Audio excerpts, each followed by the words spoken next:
congratulations to them. They won the induction for the Hall of Fame. Obviously, we put someone in the Hall of Fame, the Community Hall of Fame, every single month. And this month, it was LSDub that got the votes, managed to get into the Community Hall of Fame as a result. And as a result, I have been sent a little thank you speech, a little induction speech from LSDub. So I've got that queued up. And I just want to go over to that and give LSDub his moment just to speak to the community and say thank you and whatnot. So I actually haven't had a chance to watch this in advance. So let's go over to LSDub, shall we? I think, is it this one? There we go. What's up, everyone? So I just want to take this quick moment to thank each and every one of you who voted for me to go into this community's Hall of Fame. And I also want to thank everyone who watched and enjoyed my interview on the members side of the channel. That means so much to me that people would watch something in which I am advertised on, that they would take the time out of their day to do something like that, and that people would vote for me to go into this Hall of Fame nearly 400 times over.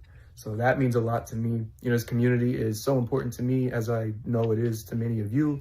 So it's just great to see that there is so much love and appreciation being thrown around to not just me, but everyone else in this community. So it's been a big part of my life. It's been a big part of everyone's life. And it's cool to see that there are people who are getting love and appreciation shown to them through this Hall of Fame. So thank you for voting me in. I really do appreciate it. And yeah, thanks, man. There we go. That was LSDub. Very, very well said, bud. I hadn't had a chance to watch that in advance. But LSDub, such a long-standing person within our community, someone that has been with us for a long, long time, and very, very deserved as well. So very pleased to see LSDub go in rightfully into the Community Hall of Fame, but many, many people that deserve that honor. And we're probably not going to have to wait too long till we do the next one, to be honest. The next one should be around literally in like a couple of weeks' time. We were a bit late doing that last one. So that was my bad. So we were a little bit late doing that last one. So we will get the next one up very, very soon. So if you was unfortunate enough just to miss out that last time, then you should make it hopefully, or could make it hopefully next time. And as we said, that'll be in a few weeks' time. So there we go. LSDub, many congrats, but really mean it. And I'm really pleased for you. Right, let's have a look, shall we? Let's have a look. Zoso said, as a newer viewer, just for a few months, you've built up a great community. Zoso, thank you, my friends. Yeah, it's something which we don't take for granted, and just really appreciate everyone that joins us. So welcome. Share your thoughts, theories. We say this all the time. I talk a lot. I know I talk a lot. I talk a lot because I don't like to give just like surface level answers, because I don't really think that's what people are looking for. I think they're looking for something with a bit of substance. And because I spend all day just reading things, rumors and reports and things along those lines, obviously I don't have the answers, but I know I'm in a bit of a fortunate position where I have the time to do those things. So it means that I can maybe go a little bit deeper in regards to, what's being said, what's out there. So that's why I kind of go and give as much information as I possibly can, which means that I know that I talk a lot, but I hope that whilst I'm talking, people are having their own conversations in the chat or are chipping in with their thoughts in the chat. I've said this many, many times. If I was in the community and I was in the chat, it's not just like the person on screen I would be listening to. I know there's others in the community that I would be interested in their perspective on things, It would be one of those where like something would happen, like a bit of news would break, and I'd be like, man, I wonder what Daze thinks about this, but I wonder what X thinks about it as well. I wonder what Y thinks about it. And I'd want to jump in the chat and like, oh my God, guys, what did you think about that news earlier? How have you interpreted it? So I think like when we say that we are a community, I genuinely believe we are, in the sense of, I know there's people that are like having conversations in group chats that are helping each other out, like checking in on each other. Like, do you know what I mean? There's quite good bonds in the community. I don't know if that's in the Discord as well. I know we do have a Discord. I know that Dormouse, Sunny, they've been kind of looking after that. And I know there's been some good things going on in the Discord. So I know that that's another platform that people can go to if they want to spend even more time in each other's presence. But yeah, I thought it was nice to just kind of start with that. Plus also, more importantly, I didn't want to forget it.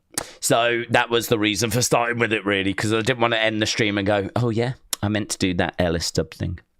Right, let's go over, shall we, at the preview, the breakdown. Let's have a little look, see where we are and what we've got coming up. Boom, there we go. Right, Drew McIntyre addresses his heinous attack on Cody Rhodes. And it was heinous. He obviously put him through the side of that commentary table, which was pretty brutal stuff. So, he put him through that commentary table, and it's clear that that's going to be Cody's next challenge. And it's going to be a really interesting challenge as well. It's going to be a really interesting challenge because if you think of, like, Cody, for most of this year, he's not had the belt, certainly since WrestleMania. And before WrestleMania, he was involved in a bit of a story with Cena. Cena was a little bit washed. I mean, it was a bit of a weird sort of... I mean, I didn't expect Cena to go one-on-one with Cody and beat him, right? And obviously Cena turned heel. That then meant that he could start cheating. And of course there was cheating, which resulted in Cena winning the title. So, for most of this year, with the exception of at the very beginning of the year with a little feud with Kevin... This is a legit serious challenge for Cody Rhodes. I mean, Cody Rhodes is facing someone that you could argue is just coming out of their prime, maybe just still in their prime. It's either now or never, isn't it, when it comes to Drew McIntyre? I mean, he's either just coming on the downside of his career now, or he's just peaking. I mean, I think a lot of people would say that really peak McIntyre might have been pandemic. Some people might say that kind of him, beating Brock at WrestleMania, like to win the WWE Championship. Like, I'm sure Drew looks at that as his peak. But, coming out of that feud with CM Punk, you can't ignore that. I know he didn't come out on the right side of that feud, but that feud was so good. And it was so good for Drew as well because, CM Punk wasn't around all the time. And so Drew had to do a lot of heavy lifting. And it meant that he had to do a lot of the build online. I mean, he won, like, social media star of the year for the stuff that he'd been doing online because he'd been that active. When we talk about people taking their opportunities, taking their chances, like Drew McIntyre definitely did that with that CM Punk feud. I mean, I think a lot of people were saying it was feud of the year. The cage match was incredible. The cell match was incredible. The social media work was incredible. I think you could make an argument that might be the second best thing he's been a part of. Like, and that could be still showing that he's in his prime, in his peak. Bottom line is Cody Rhodes has got a real challenge on his hands when he's facing Drew McIntyre. And I think this is a feud that people have been waiting for, people have been hoping for. People didn't want to see Drew slip as far down the card as he has in 2025 following that CM Punk feuds. This is where he belongs.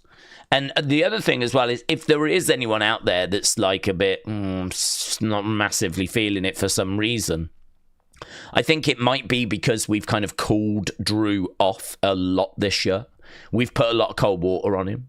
Like, coming out of that feud with CM Punk, he's kind of really settled down to a level where maybe he just feels like he doesn't have great momentum at the moment. I mean, he's just been partnering with Logan Paul, and do you know what I mean? Like, there's not really much excitement there. I was not excited about that match. I'm not sure how you lot felt. So, I feel like that attack last week was like, okay, here we go. This is the start now of us following on from that CM Punk feud. So, if you are a bit reserved or a bit like, oh, I'm not bothered, I would just say, sit back. Let's see how you feel after tonight. Let's see how you feel after a couple of weeks. Because Drew McIntyre is definitely being given the ball again. He had the ball for that CM Punk feud. He's being given it again now. Let's see what he can do with it. Let's see where he gets with it. Let's see where he goes with it. I mean, because Cody's just got that belt back, it's hard to see Cody lose the title. I do admit and agree that that is a bit of a problem. But that is something WWE are going to have to try and find a way of working with, you know. Maybe make it seem like, you know, you've only just got that belt back. You know what it's like to lose it now, Cody. A lot of people are saying that you're going to be stronger than ever now that you've only just got it back. I don't see it that way. I think you're vulnerable. I think you know what it feels like now to lose that championship and no guarantee that you'll get it back. And, you know, if anything, I think that's going to make you more vulnerable right now. Maybe they can build that into the story. I'm very interested to see what he's got to say tonight. Looking forward to that. Street Profits against DIY should be good. I got asked the other day, like, what tag team I think has really shone this year. And for me, it's Street Profits.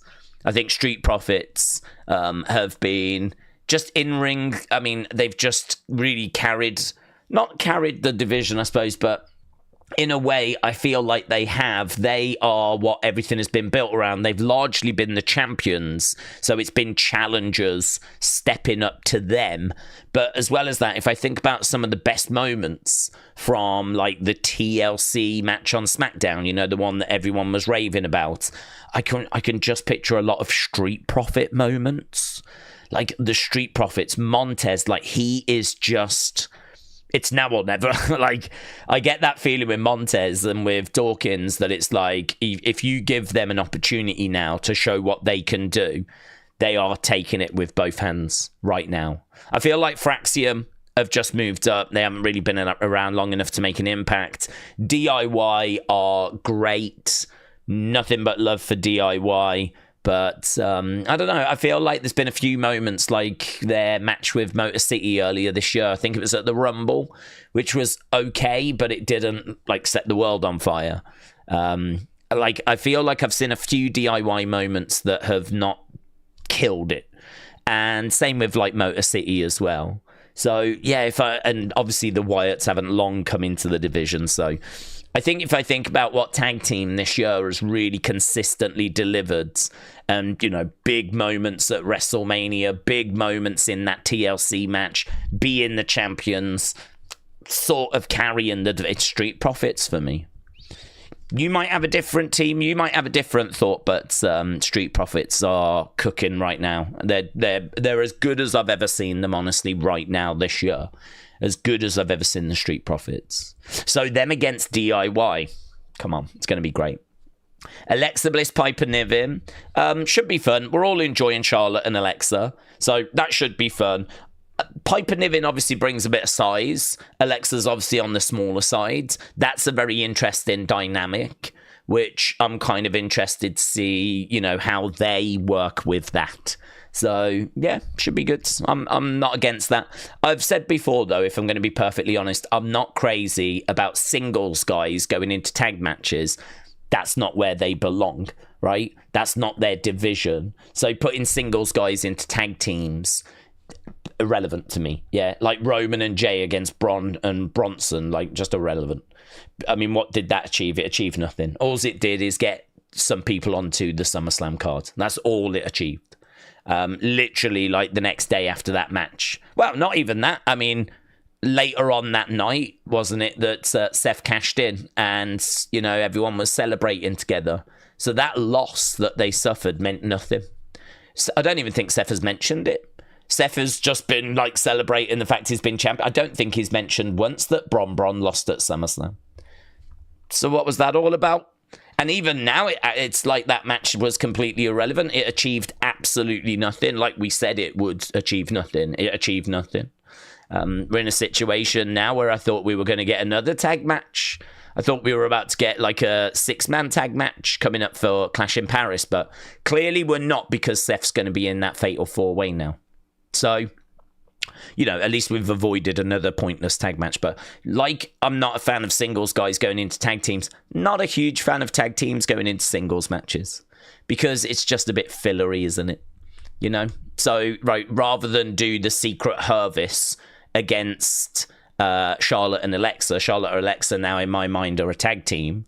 They're the tag champs, right? So rather than just do Charlotte and Alexa against the secret Hervis, we're just doing like one person out of each team.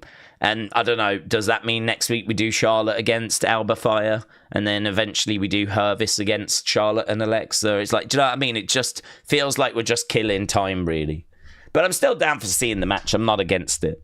And then we got Fraxiom against Melo, and everyone's looking at that thinking, oh, are we going to see a turn? Are we going to see Carmelo or The Miz like turn on one another? We absolutely could. It's definitely something that could be on the cards because they have been separate for quite a long time. I think Melo said, you left me for 2 months to The Miz.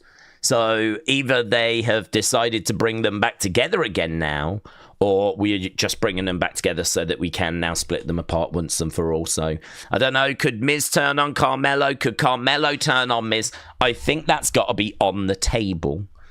I think it's got to be on the table. So, looking forward to seeing what goes down in that as well. So, when I say that I am genuinely looking forward to tonight, and I think tonight is going to be pretty good, that's the reason why. I think that there is some stuff there which looks nothing special. It looks like a normal SmackDown, but there's some stuff there that I think, we could do something with that. We could have some fun with that. So, yeah, a couple of matches I think have got real chance to get into that great range. Certainly Street Profits DIY, and I'm very interested to see what Drew McIntyre's got to say. Rainbows and Unicorns, aka Sam. Shout out to you, my friends. Appreciate the support. Welcome, welcome. Right, let's have a look to see where the conversation is. Tom said, some of the best tag teams are 2 single stars together. True. HBK, AAA, Fraxiom, Bar, Andrade, Ray Phoenix, London, Pillman. It's true. I have no problem with singles wrestlers being put together. So I have no problem with Charlotte and Alexa being put together. No problem with Sheamus and Cesaro being put together. You know, I mean, it's very rare for, unless you're probably the Usos, anyone to be born in a tag team. So you could pretty much argue that every tag team is singles wrestlers put together. Usos may be the exception, of course, what with them being twins, and maybe the Bellas as well. But, yeah, I have no issue with that. But this is where I think once you are a tag team, you know, and you're in that tag division, for me personally, I want to see you going up against other tag teams, and I want to see you, you know, go to NXT, go up against like a tag team down there, go to the other brand, go to Raw, go to SmackDown, face the teams, defend your titles. For me, like when they do this, you know, we're going to take on one member, then we're going to take the next week, we'll take on the next member. I mean, it's just very clear why we're doing it. And we're doing it to kill time. We're doing it filler. It's filler. You know, whoever wins tonight, it doesn't matter, does it? And these are the things I find a little frustrating with WWE, because to be honest with you, if this was like an exception, if this was a one-off, I wouldn't even mention it. But it's not. It's actually a lot of WWE is filler matches where it just really honestly doesn't matter who wins. And, you know, that makes it quite skippable and missable in my opinion. So, like, in regards to Alexa Piper, let's say Piper wins tonight. Does it achieve anything? Does it change anything? I'm pretty sure we will do Charlotte against Alba Fire at some point. And maybe we did it last week and I can't even remember. I wouldn't be shocked, honestly. If we did that match last week and you lot sat there going, we did it last week, that wouldn't surprise me. It would only reinforce the point that I'm making, that my brain just does not retain that kind of information because it's just irrelevant. It just doesn't mean anything. So putting singles stars together, great. Let's go. Give them a good run. Let's see how it goes. You know, no issue with Loomis and Gacy being put together, and like Wyatt Six. Obviously, you know, Tommaso and Johnny Gargano. I mean, some great teams. Street Profits were put together down in NXT. as I said, pretty much every team is going to be singles guys put together. No issue with that. But yeah, once they're together and then we start doing these like singles matches, you can just start to see why we do it. And it is just to kind of kill a bit of time. Lisa said, Daze Carrie is recovering well from the C-section. The baby, Amelia, is getting stronger every day. She's 3 weeks early, so she's still in the NICU. Hopefully she'll get to go home soon. Yeah, well, congrats. I mean, honestly, it's brilliant news, isn't it? Brilliant news. And the fact that every day that goes by, she's just getting stronger and stronger. I mean, let's go. So, she's in the right place. And just keep doing what they're doing, and then eventually she'll get to obviously go home, and that's it. So yeah, good, all good. If it's all good, listen, I'll take any good news I can find. Yeah. So Lisa, shout out to you. Right, H said, Carmelo Hayes is apparently set for a face turn soon. Maybe it's tonight. Could be interesting to see how it plays out. I wasn't the biggest fan of his. Interesting. I think he has struggled a bit on the main roster, to be honest. I think that on the main roster, he is just, and it's normal. I mean, you can be a big fish in NXT, and then as soon as you come up to the main roster, you can really struggle then because you are a small fish, obviously, in a big pond. Rather than being a big fish in a small pond, you're a small fish in a big pond. And we've said as well in a recent stream about being in the muds.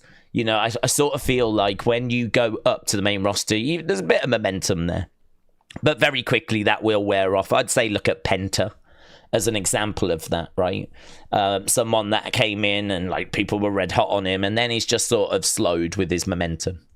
His matches that were really eye-catching and banging, they're just not sort of hitting the same at the moment. Great entrance though, and he's still a standout star and someone that people are excited by, but you do just sort of find yourself getting a bit stuck in the muds, and to be honest, I think that's where the majority of talent are. I think the majority of talent are sort of stuck in that muds. I mean, you can say Miz, you can say Carmelo, you can say LA Knight has kind of been stuck in that mud for a while, although he seems to have found his way out right now. Is being used quite well, actually, LA Knight. But for a good chunk of time, he was kind of stuck in that mix. I think, honestly, the way that it works is that they start by booking the top end, the champions, and they make sure that those stories are banging because they're your most important stories, yeah? The John Cena stuff, the Seth Rollins stuff, the Cody Rhodes stuff, like CM Punk, Gunther, Jey Uso. These are the people that clearly creative have spent the majority of time talking about this year, yeah? So you sort that first. Then, of course, you look at your mid-card. And, down in mid-card, they've got, like, Judgment Day. You got Dominic kind of around that. And on the other side, you've got the Bloodline around that. So you got Solo, we had Jacob. And so, that's your next level down. That's the next people that get spoke about. And then you find yourself kind of down in the mud, really. That's where kind of everyone else lives, where everyone is battling for creative, for TV time, for momentum. But not only, momentum, but sustained momentum. It's all well and good getting on TV for a few weeks, but then if that goes away, you're just right back down in the mud again, aren't you? They could have a story for you for a month, and then when that comes to the end, I look at R-Truth. So he came back, and they had him cut his hair, and he was going after John, and I think he manages to get another match with John, and then he's kind of getting into something with Aleister Black, and has a match with Aleister Black, and then it just dies off again, doesn't it? And now he's kind of back down in the mud again, where creatively, they might have something for you, but then they might not. I sort of feel like Damian Priest is down there as well, and Carmelo is stuck in that. What he needs a good story and a good feuds that he can get his teeth into, that he can show what he's capable of. I mean, do you remember when he was doing that series of matches with Andrade? And, he was showing what he was able to do there. And the fact that he won the Andre Battle Royal, I mean, there's definitely been moments for him. He's definitely had a few things to get his teeth into, but equally there's been a lot of nothingness as well. So, yeah, I think I'm optimistic that they've put him back with Miz and they're getting him on TV. That's good. That's good.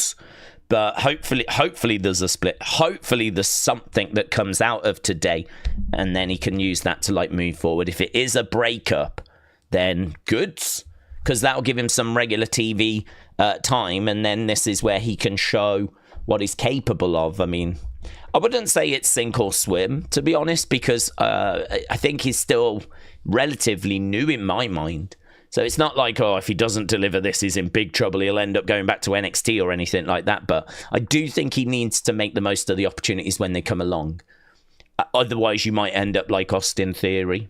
I mean, if you look at Austin Theory, I think he's had a lot of opportunity. And I don't think he's been able to like smash it out the park. Maybe you could make the argument they called him up too quick and he just wasn't ready. You know, his promo's just not strong enough. Match quality just not strong enough. Overall presentation just not strong enough.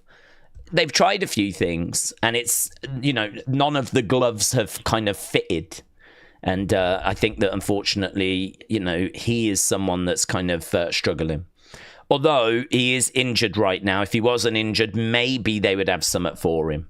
But they certainly couldn't find anything for A-Town Down Under, could they? We've just like really invested in the SmackDown tag division, and A-Town Down Under weren't a part of that. They got moved over to the other brand where we have not invested in that tag division. So, yeah, I think Carmelo is someone that deserves better. I think Carmelo is someone that will get better, will get better creative, and that could start tonight. But just stuck in that mud. Just stuck in that mud.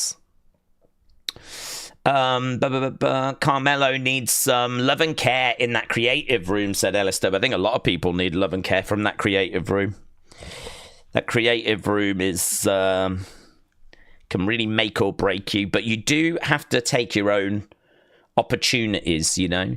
This, I mean, if the creative room gives you something, you've got to knock it out the park. The pressure for you to deliver and to knock it out the park is absolutely huge. Because the opportunities coming out of that creative room, few and far between, really. I mean, if your name's Cody Rhodes or Jey Uso or Roman Reigns, you're fine. Creative's always going to find something for you. But if you're a Carmelo Hayes or an Austin Theory or a Damian Priest or a JD McDonough or, you know, any of those that are kind of in the mud, it's hard.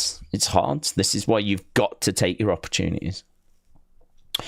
Needs some love and care from that creative room with how it's being used. I get the impression he's a punching bag at the creative table.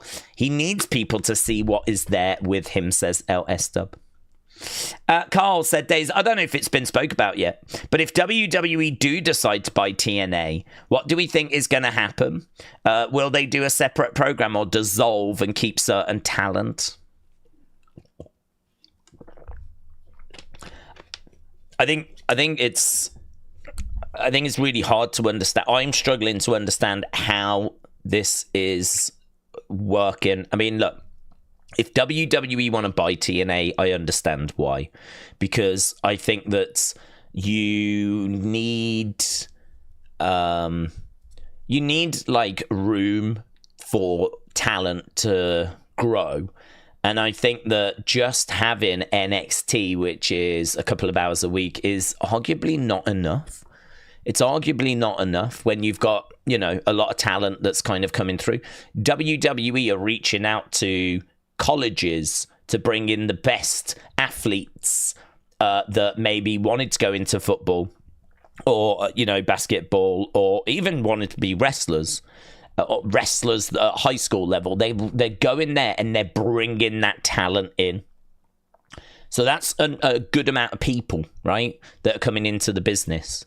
Then they're looking in the indie circuit, people that have kind of, you know, found their own way to wrestling and love wrestling so much they've decided to be independent wrestlers and actually work the circuit and get experience. Well, of course you want the best from that world. Of course you do. So we're bringing that talent in. WWE ID is bringing that talent in. So you've got talent coming in through the independent scene. You've got talent coming in from Next in Line. You've got talent coming in from tryouts as well that WWE are doing. And that could just be people that are just turning up to show what they've got. They might not be Next in Line. Some of them might not even be independent wrestlers. These are just tryouts like, listen, send us in an application. Tell us why you think you belong in WWE. WWE has never been more open to bringing people in. Has never been this accessible. If you honestly want to be a wrestler and you are in your teens, maybe even like 20 or something like that, right? And you've got a good size about you and you're athletic and you've got some muscle, right? Whether you're a guy or a girl doesn't matter anymore. I mean, I would have said back in the day that might have been a problem if you was a girl. Like, unfortunately, I think we were hiring more on looks for like total divas, but those days that's not happening now, right? So, you know, whether you're a guy, whether you're a girl, really, if you've got that hunger and that work ethic and you are willing to just, you know, give everything, the door is open. So there is just this constant influx. And then I haven't even mentioned bringing in talent from other companies. You know, like bringing in Mariah May. You know, she didn't come through a tryout. She didn't come through Next in Line. She didn't come through WWE ID. She came from AEW, where we just brought her in because she wanted to join. Same with Julia as well. Same with Stephanie. So there's another way that talent is being brought into the industry to WWE. So you've got all this talent, and I think it is sizable, right? I think it is sizable. And I think that WWE have identified, I mean, we've got Mexico as well. I didn't even mention AAA. But you got that's now going to be constantly feeding as well, WWE, with talent coming from Mexico, from AAA. So you've got all this talent coming in. You can sort of understand that 2 hours a week just ain't going to cut it. 2 hours a week just ain't going to do it. And actually, we've got another show, the next level down, which is Evolve. That's only an hour a week. And that's really for people that aren't quite at the NXT level. So really, Evolve would be your first port of call. So all that talent that we've just spoke about, as they're learning and they get to a certain level, we'll put them on Evolve. I mean, really, you are knocking on the NXT door. Yeah, you've got something about you. You've kind of worked out your character. You maybe got a catchphrase. You can, you know, you're safe and you can do some stuff in the ring. Okay, maybe you're not going to put on a 5-star classic, but you can get in there and mix it up with someone, yeah, and you can do some stuff. And you know, you reach a certain level, you could go on Evolve. So Evolve is like your first port of call. And then after that, you've got NXT. But at the end of the day, still NXT is only 2 hours. So you can sort of understand that there is a need for some other program, TV time, for something that is kind of same as that NXT level, yeah? And I think that's, you know, where TNA kind of comes in, to be honest. TNA kind of comes in at that level. It's another couple of hours, I believe, of a week. And you could understand WWE going, right, okay, we could have another kind of developmental show, no disrespect, right? But we could have another, I mean, ratings-wise, we know that TNA is below like what NXT is drawing. And we know a lot of the talent that comes over from TNA goes to NXT, like Jordan Grace. And obviously we use a lot of that TNA talent at that NXT level, right? So it's one of those where I think this is the level that it's kind of pitched at. This is the level that it's sitting at. And you could sort of understand why WWE would purchase it, so that it had more TV time for its developmental. But the thing is that is... And it could go on a Wednesday. It could go up against Dynamite. WWE are not going to worry too much about what that would do to TNA, because, you know, it's there to be an inconvenience. It gives TV time to developing talent, but it's there to be an inconvenience to AEW as well, right? So you can sort of understand. I see why WWE would be in for it, and I see what they would get out of it.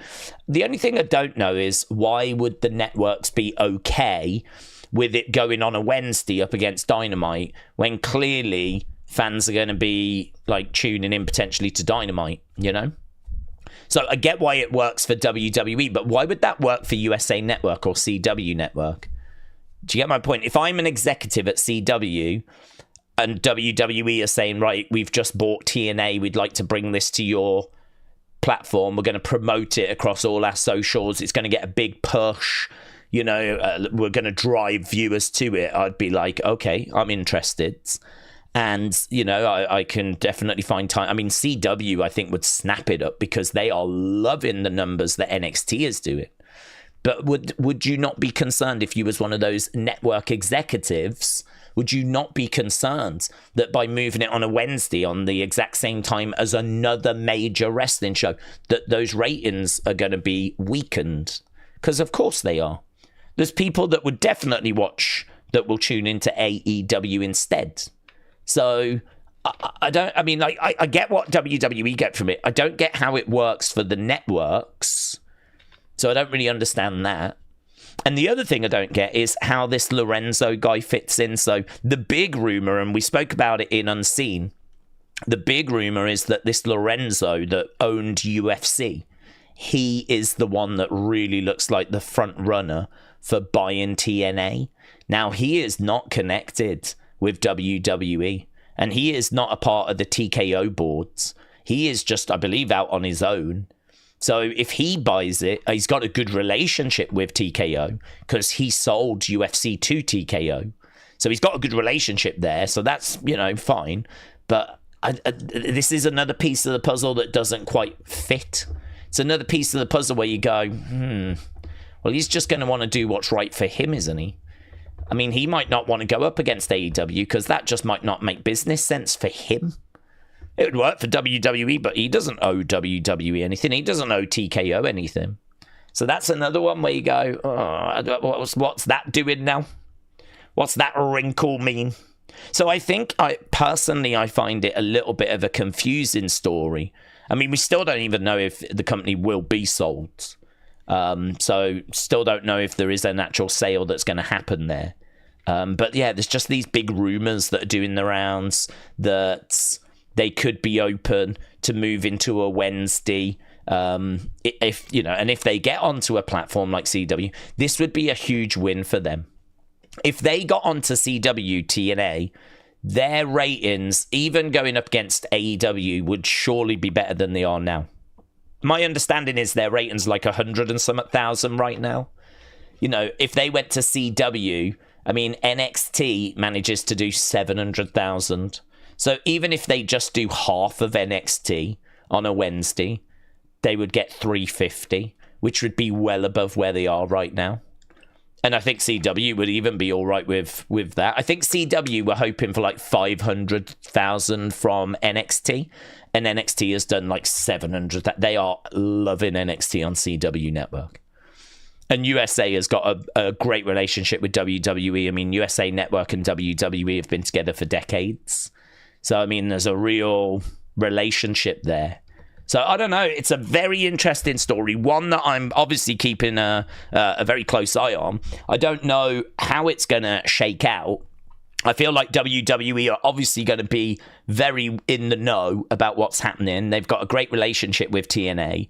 I think WWE certainly have got money as well. And so, you know, if they want to get, I mean, TKO bought Professional Bull Riding. They own UFC. They own WWE. If they want to buy TNA, I mean, it'll be nothing for them. Absolutely nothing for them to go and buy TNA. So if they bought AAA, didn't they? They outright went and got AAA in a deal that was a big shock over WrestleMania weekend. So if TKO want to go and snap up TNA, no drama there. They can do it. I don't know that they're going to, and I don't know how this Lorenzo guy fits in. So yeah, it's all quite interesting at the moment. Definitely something to keep an eye on. I mean, Style Jr. said instead of having John Cena's last match at Saturday night's main event, they need a special pay-per-view for John, calling it Ruthless Aggression, and they need to put it on in Boston on December 13th. Thoughts? I don't mind, honestly. I mean, you can name it something else. That's absolutely fine. I think if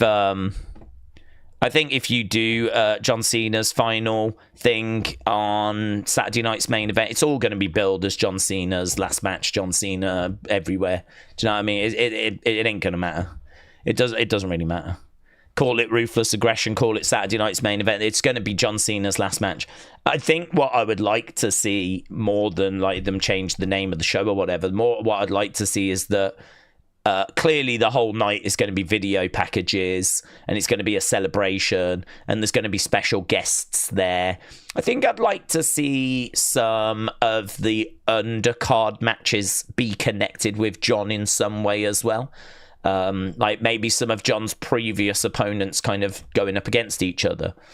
Maybe just make it like a show that's kind of out on its own, and just, you know, have some of John's previous opponents like facing off against each other, so that as they're facing, the commentators can talk about some of the rivalries, some of the kind of various feuds. Like, I don't know, maybe you do Miz against Randy Orton, you know? Miz against Randy Orton, and the commentators can talk about, like, John's feud with The Miz and WrestleMania 27, John's feud with Randy, probably his greatest rival, and can talk about all the different times that they had matches, and maybe, like, you know, a whole night that's kind of connected, rather than a normal show, and then we get to the main event and it's John's last match. You get my point. Rather than it just be a normal show and then the last match is just John. I think I'd rather the whole night be connected in some way. And you know, there was an idea doing the round that I saw from Coach, which I don't know how I feel about it, right? I like aspects of it, and there's other aspects I'm not as keen on. But Coach had an idea where he said, why don't they do John Cena's last match as a gauntlet match, and then you can just bring people out, like loads of people. So, you know, John has to face 5 people in a gauntlet match, and it can just be various different people that John has faced throughout his career. And then the last person that comes out is The Rock. And so you get John Cena versus The Rock, and that is John's last match against The Rock. But it's only short, because it's all part of a bigger gauntlet match. And so it's just a short little, you know, 5 minutes of him and The Rock. The reason why I like that is because I think that that's the kind of thing people would be looking for. I don't know that people are looking for like this big 5-star epic final match out of John. I think it's nostalgia, isn't it, that people are looking for? Like I've just said, I hope the whole night has got video packages, people in the front row, legends that John has faced in the past. Maybe, like, you know, some merch and bits and bobs that people can see as they're entering the building that were shown. You know, some of John's like ring gear and shirts that he's worn on display in the foyer, and I don't know, just make it like a whole thing where we celebrate John that weekend. And I think that the gauntlet idea is a really good idea, because it gives you a lot of like final opponents. Like, you can still do the Gunther match, but it's just John against Gunther, and it's part of a gauntlet, right? And then you can have The Rock come out. So, as I said, there's bits of it I like, there's bits of it I don't. The thing I don't like is, well, does that mean John has got to beat all these people to get through to the final of the gauntlet? Like, how does that work? Or do you change the rules so it's like maybe you just keep bringing people out until John loses twice in, like, you know, maybe you change the rules of the gauntlet. So it's like, John, we're going to keep bringing people. We want you to face, you know, as many people as you possibly can. This is your last match. But as soon as you lose 2 of the matches in this gauntlet, that will be the end of the gauntlet. So, you know, if he loses against the first 2 people he faces, that would be the end. And so really you're watching, and the drama is, can he just get past this person? Because then we could get him against one other person. Do you know what I mean? Like, and who's that person that's going to finally beat John? maybe that's the tweak that needs to be made for the gauntlet, where, you know, you can lose once, but as soon as you lose the second time, the gauntlet ends. And so it's about getting as far as you possibly can. We never do that, actually, like a high score, you know? So you're going up in the gauntlet, like, how many people can you face? How many people can you beat? You can suffer one loss because it could be a roll-up. You could get distracted. It could be anything. One loss is okay. We'll keep going. But as soon as you get that second loss, gauntlet ends. Because if you don't introduce something along those lines, then John's got to run through all these people, hasn't he? To get to, you know, he's going to have to get past Gunther. He's going to have to be, like, I mean, just John beating Gunther is kind of unimaginable to me. Even if Gunther came out at number 1. But if we're going to do a gauntlet and John's going to face other people in a gauntlet, he'd have to get past, like, Gunther, unless Gunther was the last opponent. But then that would mean John would have beaten The Rock. Do you get my point? Like, it doesn't quite work in my mind. So maybe if you just put a little tweak in there, then, you know, to allow him a loss or two, then, you know, maybe we could get something out of it. I mean, I didn't mind the idea. There was bits I liked and bits I didn't. But, yeah, I think for me, like, that whole show, it should be themed, should be a whole big weekend, and they should go really crazy with it. I mean, everyone's going to tune in, and no one's going to give a flip about anything else that's on that show, are they? I mean, maybe they'll put some other things on there as a way of hoping that people that tune in will be introduced to some new stars. I can understand that logic. So, you know, maybe they'll put a few mid-card championship matches in there, or, you know, they'll put a world championship match in there. Ideally, honestly, I think I'd be really tempted to do 2 matches in hour 1 and then just the John Cena retirement match in that second hour.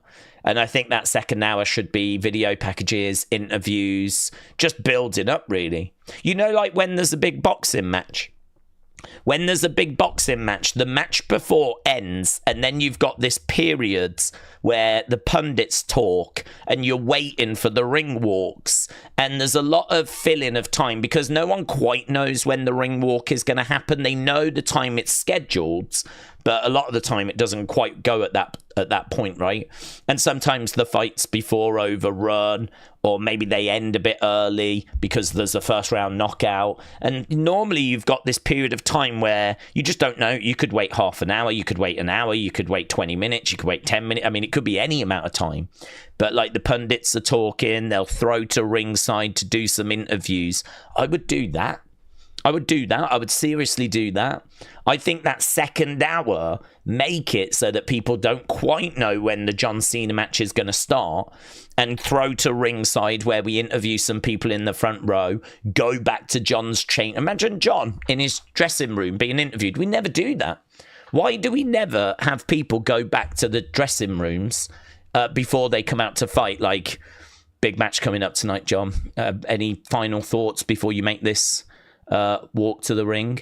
And like have a chat with them, take a leaf out of boxing's book and actually do something along those lines where, you know, you really build up to that big final fight. So I think for me, the structure of the show is definitely, I'm with you, like needs to be focused on.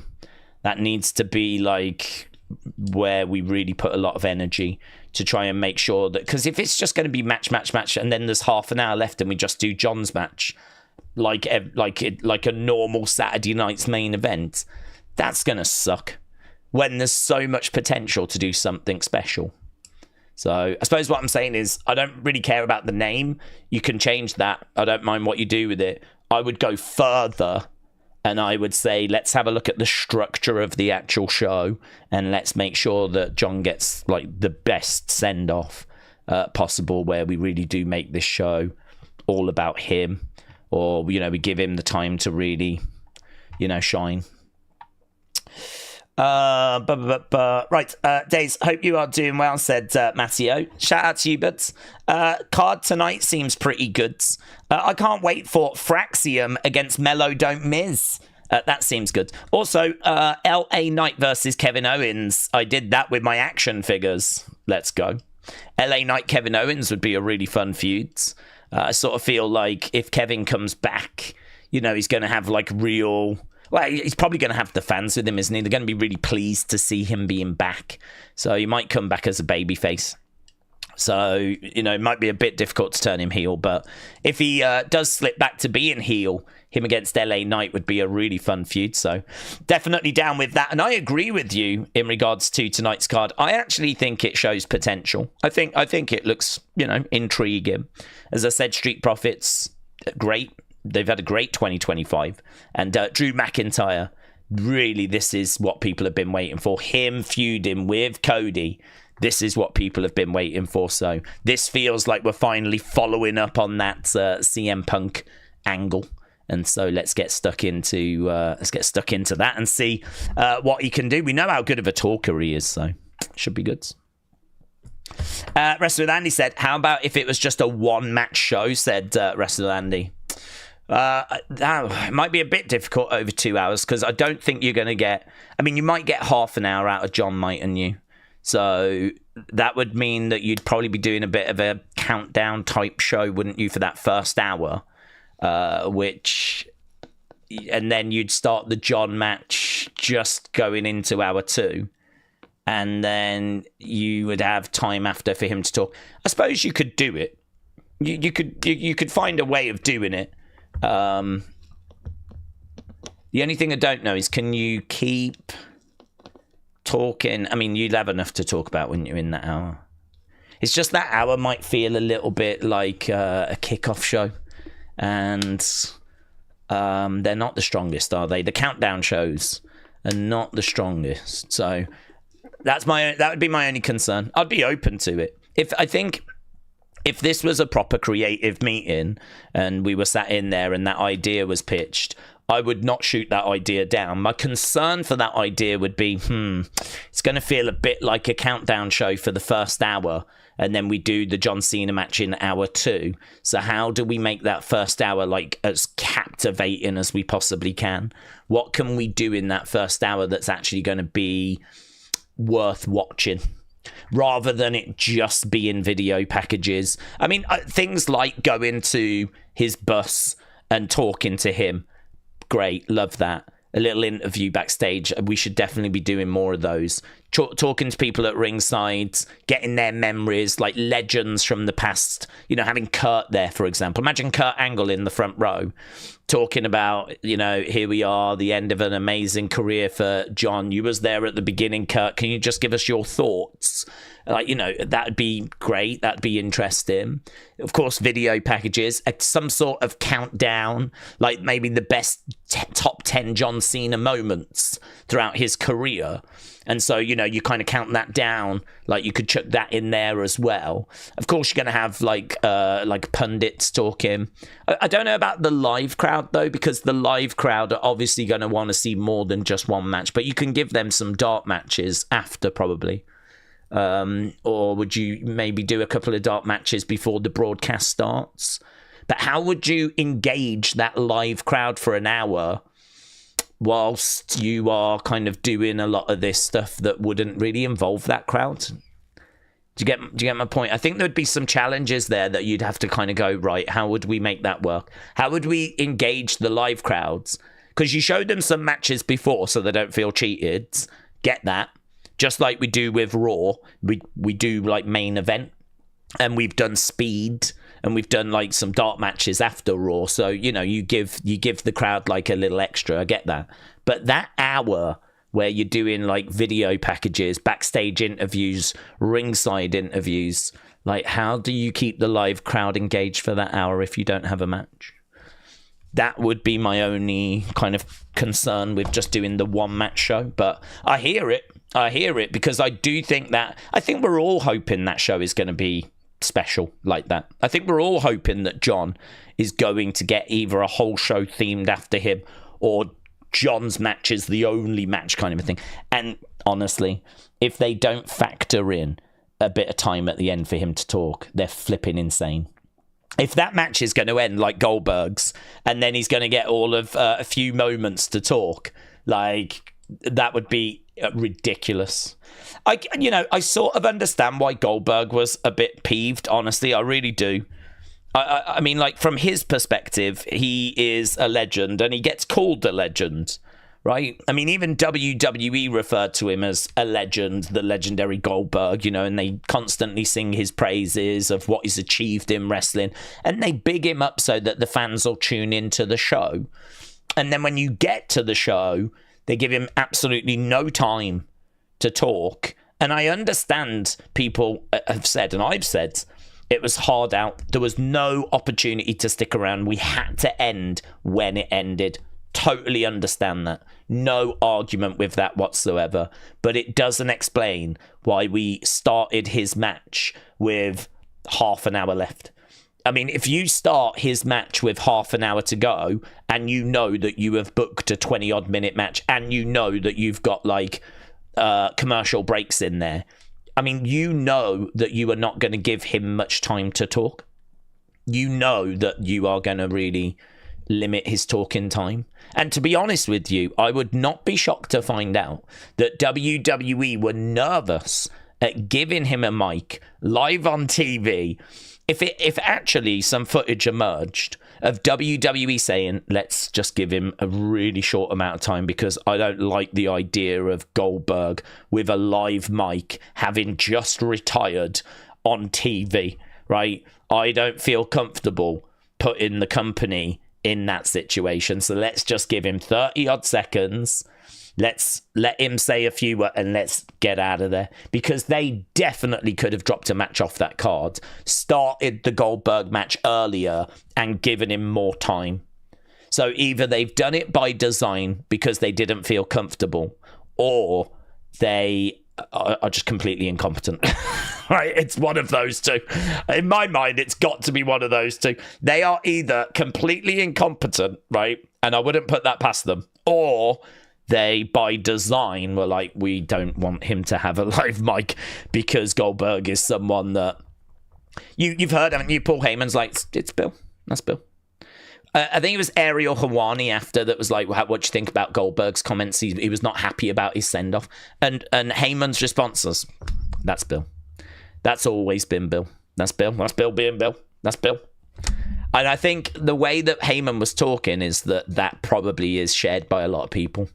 That's Bill. That's what Bill does. Bill's not happy. Bill moans a lot. Bill complains a lot. So do we want to give Bill a live mic? Probably not. So I've got to think that was probably by design. I don't think they would have those concerns with John. So I think that they will factor in John having some time to talk after. Mohammed, hello. Shout out to you, buds. Hope you are well. If Cena's last match is Saturday night's main event, then it'll be an effed farewell because commercials. Can they do a Ruthless Aggression PLE for Cena, who gave everything to WWE? They might be able to go commercial free. They sometimes do that on Raw, don't they? Like, go commercial free. And I think for John, I wouldn't be shocked if that last hour is commercial free. So I wouldn't worry too much about that. I mean, could they put on a special PLE? Yeah, I'm sure that's something they've discussed, actually. I'm sure that's something that they have floated. The problem you've got at the end of the year is, I don't think traditionally December pay-per-views have ever sold very well or been bought very well, to the point where actually in recent years we don't even do them. We don't even do like December PLEs. I think part of that is because obviously the market's very challenging at the best of times, where we know that ratings have declined. We live in a world now where people have got access to so many different things like YouTube and TikTok and video games and watching people play video games and, you know, just all these different things that you can do. I mean, you could spend all day, every day on this if you want to on your mobile phone. If you don't have that, you might have a Kindle. If you haven't got a Kindle, you might have an iPod or an iPad or something, some device, right? So it's one of those where I think everyone's grappling for your attention. All these influencers, creative content creators and everything is just constantly trying to get your attention.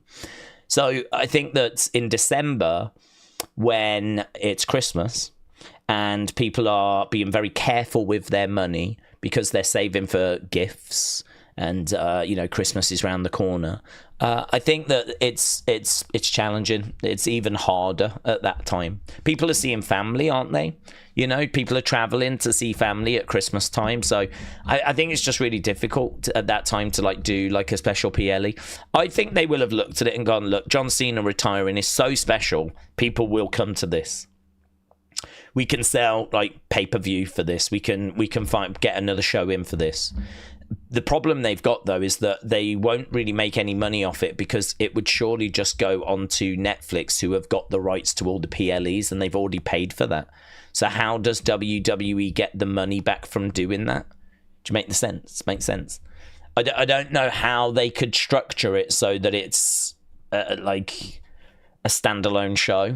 Imagine if they did that. That'd be bonkers. That would be such a TKO move. Could you imagine if for John Cena's last match they create a show that they only sell on pay-per-view?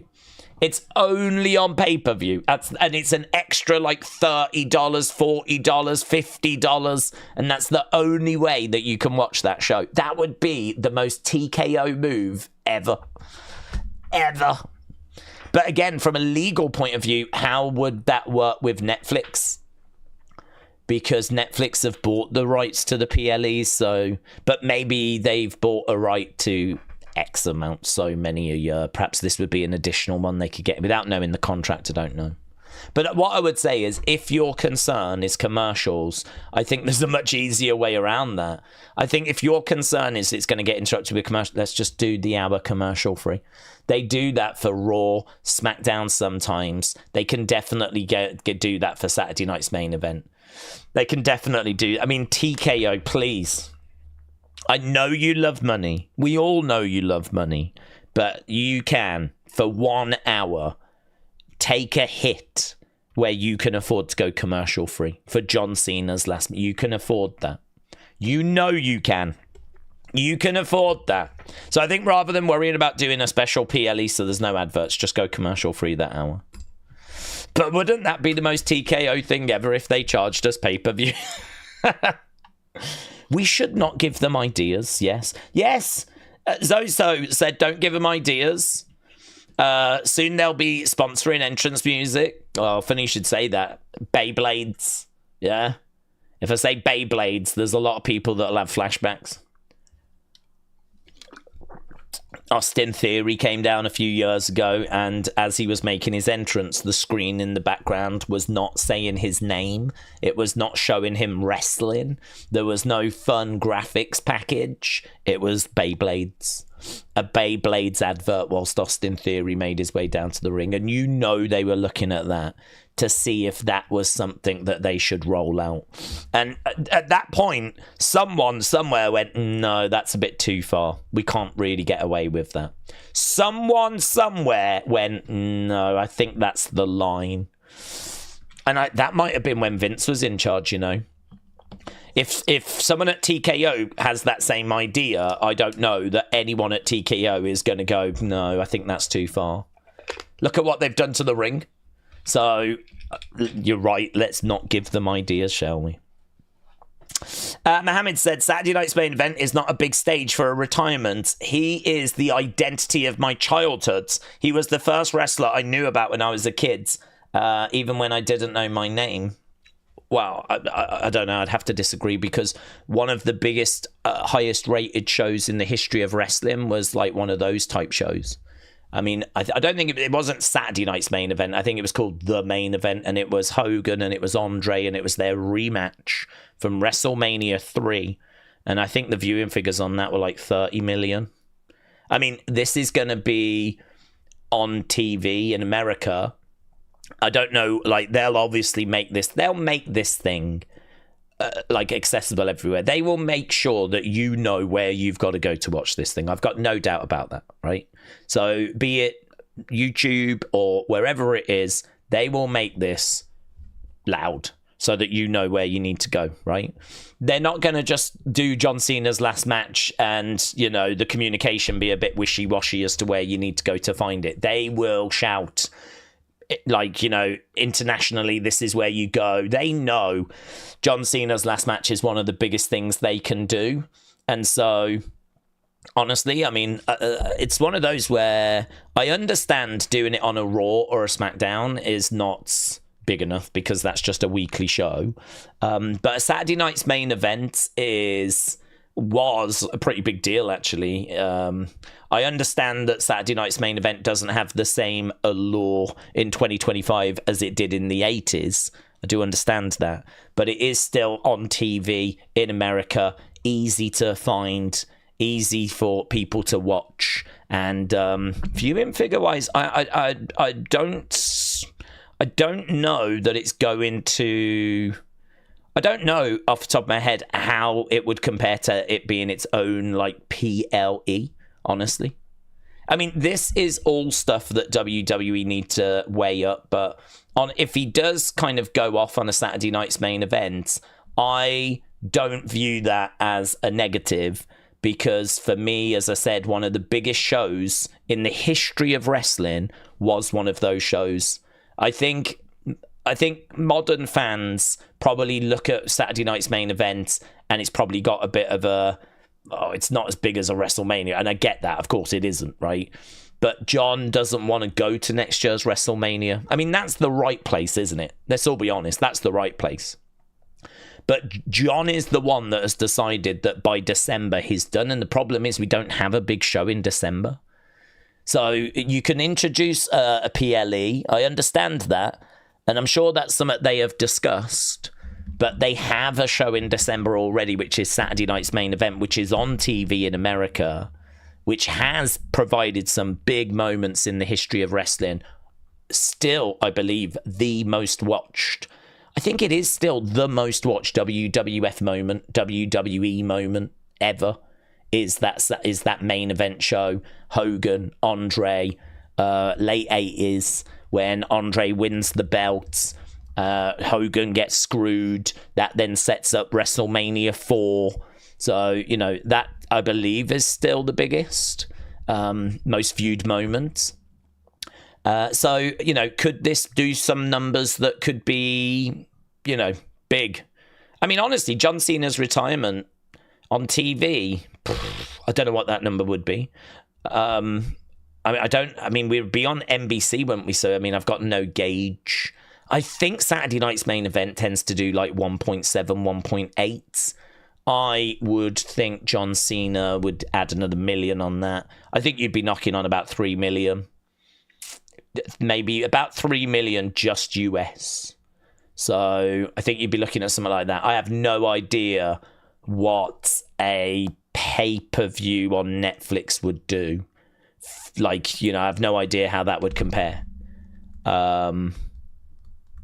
So it makes it kind of difficult, honestly, to say which is the right way. They are obviously going to look at it.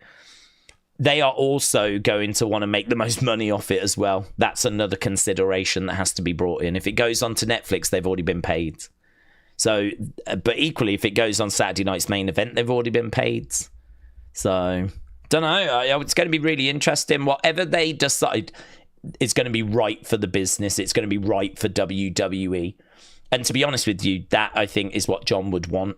You know, John wants to make sure that he leaves the company in a stronger place than he found it. So I actually think John will want that last show to be whatever WWE feels is the right thing for the business. That's what John will want.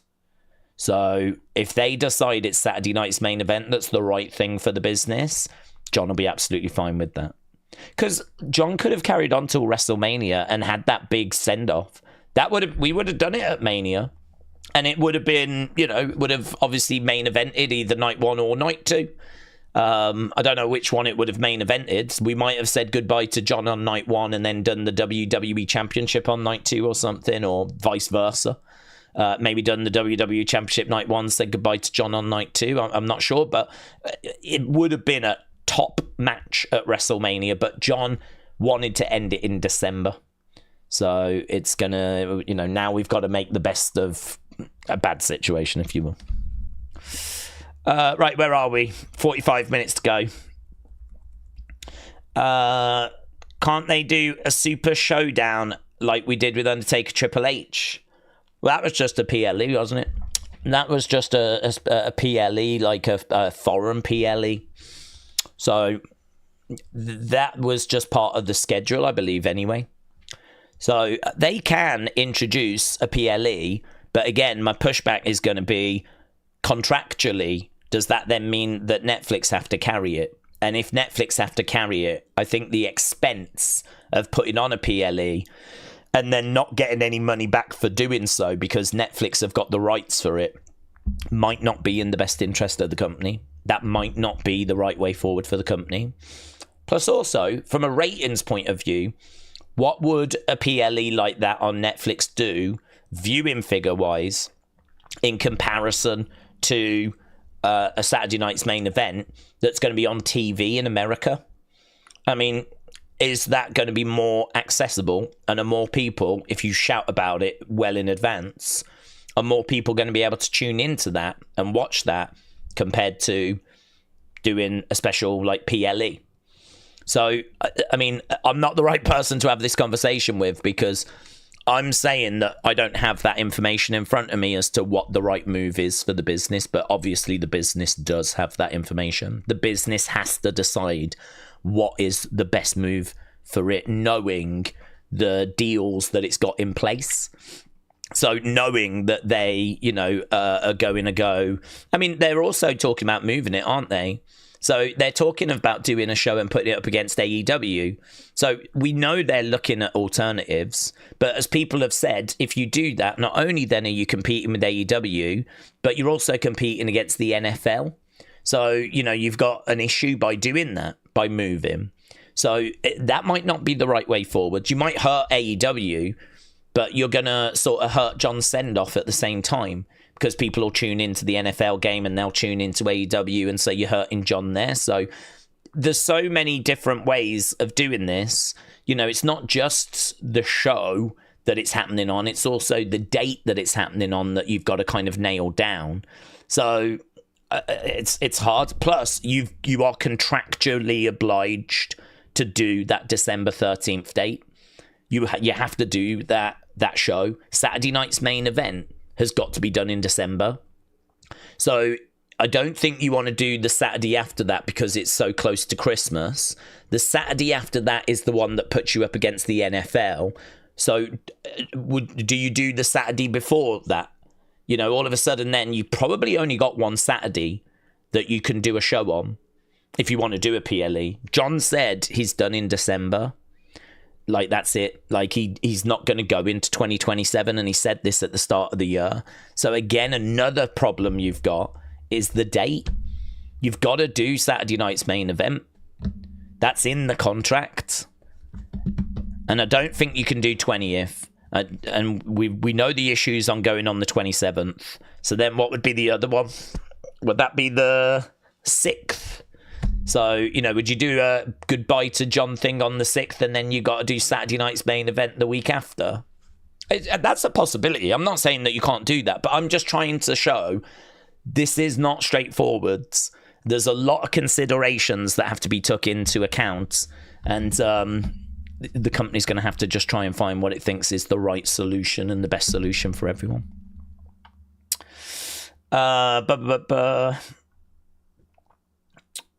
Cena did everything in the best interest. If they can do it one time, that it might not affect them big time. Cena retirement is bigger than an AEW pay-per-view. WWE don't need to worry about that. But they do need to worry about the NFL. They do need to worry about that.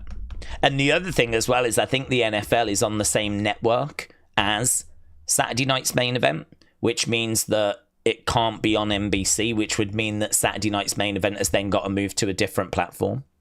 So there's a lot that needs to be worried about. It's messy, very, very messy. So I don't know if the simplest solution is not just run with Saturday night's main event. Change the name of it if you want to. I don't think NBC will care. On TV in America does not feel like a bad thing. It's not hidden away. I'm not sure how many... Is it NBC? Is it? How many homes is NBC in? How many homes is NBC in America? NBC reaches 111.8 million households in the US, which represents 88.9% of all US households. So NBC reaches 111 million people.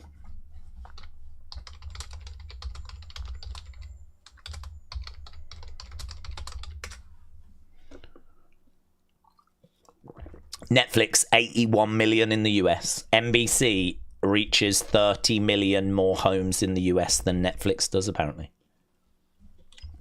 This is what I'm saying. Like, it's not a conversation that I think we can really have in any kind of educated capacity, because we don't have this information in front of us. We'd have to look at it. I agree, Mohammed. I agree with you. John Cena deserves the best send-off possible. No one's going to disagree with that. I hear you. I understand. But I don't think that it's as clean-cut as saying Saturday night's main event sucks, PLE is better, right? When numbers like the ones that we've just looked at there say that NBC is in 111 million homes, Netflix is in 80-odd million homes. That 30 million difference is sizable, right? It's nearly another 50% on top. So that's obviously sizable. But yes, John deserves the biggest, best send-off possible. I don't have much doubt that WWE are going to execute that, though, because for WWE, they are looking at something that is going to really generate money for them here. John Cena's retirement match, last match, it's one of the biggest things you can do, isn't it? Anyone's last match is one of the biggest things you can do when you're saying goodbye to a legend. And in John's case, we're saying goodbye to someone just a little bit out their prime, right? But still there or thereabouts. This isn't like someone that was great 30 years ago. This is John Cena that people love to this day, like, and just gave us like a 5-star match at SummerSlam. So, you know, John Cena is loved around the world. His retirement match is going to get crazy views. People are going to tune in and want to see that final John Cena match. It's a massive deal, and I think the company know they have got to get this right. They are going to have to try and find a way of making as much money out of this as they possibly can. And I know that money shouldn't motivate things. I understand that John's deserves better than just being motivated by money, but if they can make the most money possible, hopefully that would mean they've made the show as big as possible, that they've got as many eyeballs onto it as possible, and I think that's what the fans are hoping for. Fans want it to be the biggest send-off you can possibly do in December, and I'm sure WWE are going to work towards that as well. Daze, who do we think had the best last match? I love Austin and KO, says Wrestle with Andy. It's got to be Rick, hasn't it? Well, I know it's not his last match, but it's his last WWE match. So for me, it's his last match because I didn't watch him in TNA. So for me, that was goodbye. I think for many people, it was goodbye. Although technically, I did watch his last match. The one that was kind of its own show. I did watch that. And that was awful. He passed out twice, didn't he? We did a watch along for that. It sucked. So I don't even know if I can technically count that one. I think Austin Kevin was done well. I think it was done well. I mean, it's just a little bit of a shame that it felt a little forced, Kevin out of nowhere laying into Texas. Just, really out of nowhere, just started to go off on Texas, which then led to the show, KO show, and Austin being on that. And then, of course, the brawl turned into a match. I mean, that was good, the way that it just became a match. It was a segment that turned into a match, and I agree with you. It was done really, really well. But I don't think WrestleMania 24 can be beaten if it was his true final match. Stone Cold Nate's Hello said, I wish we could get Rey Cena. Against Rey Mysterio? That would be good. Yeah, I agree. That would be good. There's a few people I would like him to face, actually. I'd love to see John against AJ Styles. I think a match with Rey Mysterio would be really good. I would be very disappointed if we didn't get the Gunther match, honestly. I think the Gunther match is one that I really would like to see. I don't mind the gauntlet idea, you know. I thought I can see the benefit of it because I still feel that with 11 dates to go, and you know many of them are just going to be promos, I still feel that with 11 dates to go, we don't have much time to maybe do all the matches that we would like to see. Because you know that Brock is going to be one of those matches. Sadly, Logan is going to be one of those matches. Gunther is a match. So we got 11 dates left. And there's 3 matches that I'm pretty sure we're going to get. And then, of course, you need like at least one show to build up to those. So, I mean, there's 6 dates, right? There's 6 dates. So, you know, we're really just dealing with literally a handful of dates now. We really don't have much spare. So, you know, I don't think we're going to get everything we're hoping for. But to be honest with you, I think we knew that by the end of the year we wouldn't get everything we were hoping for. They've still given us a lot, in all fairness, you know. They gave us one more Randy Orton match. They gave us one more CM Punk match. They gave us Cody matches. Obviously, you know, there'll be a match with Brock, which is insane. So they gave us quite a bit, in all fairness. So, but there'll be some that do slip through the cracks. H said, Daze, was you able to see that Hogan documentary? No.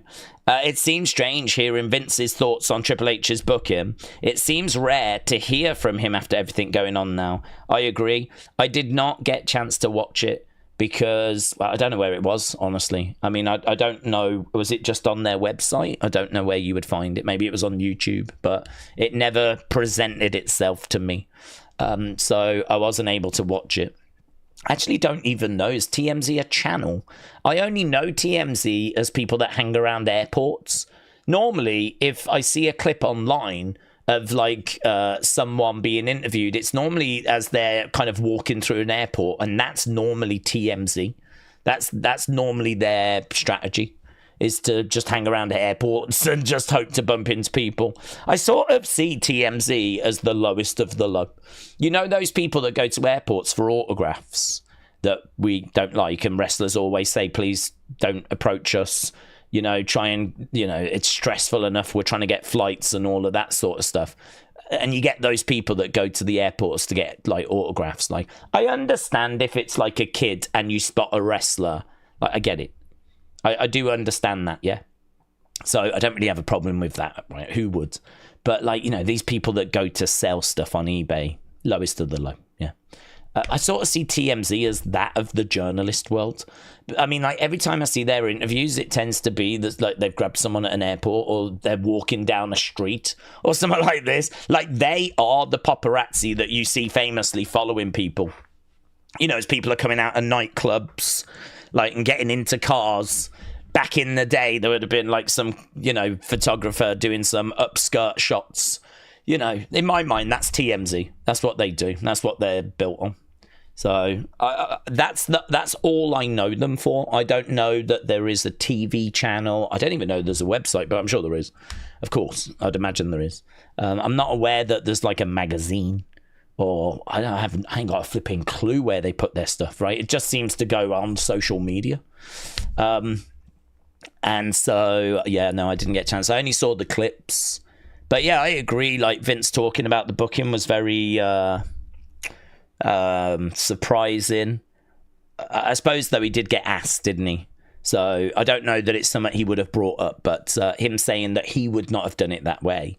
The way I think I worded it, and I hope I worded it, you know, you have to be a little careful, obviously, when you're talking about Vince and Hogan, but it felt like a beyond the grave type message to me. Like, in my mind, I was not ever going to hear from Vince again. I mean, he was in legal issues. Those legal issues are obviously very serious. These allegations, it's all going on in court at the moment. And, you know, in my mind, this is big, serious. I don't know what the end result's going to be. I don't know where all that leads. It's a mess. And he's done. He's cancelled. It's over. I just don't expect to hear from him.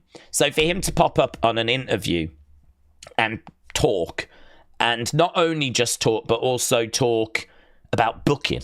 Like, I wouldn't have done it that way, is what he said when he spoke about Hogan being just brought out on the Netflix premiere, right? I mean, obviously, it's very interesting to know, well, how would you have done it? Because how would you have done it? Because how would you have changed that reaction? I mean, Hogan, that was a blue state, which obviously played a massive part.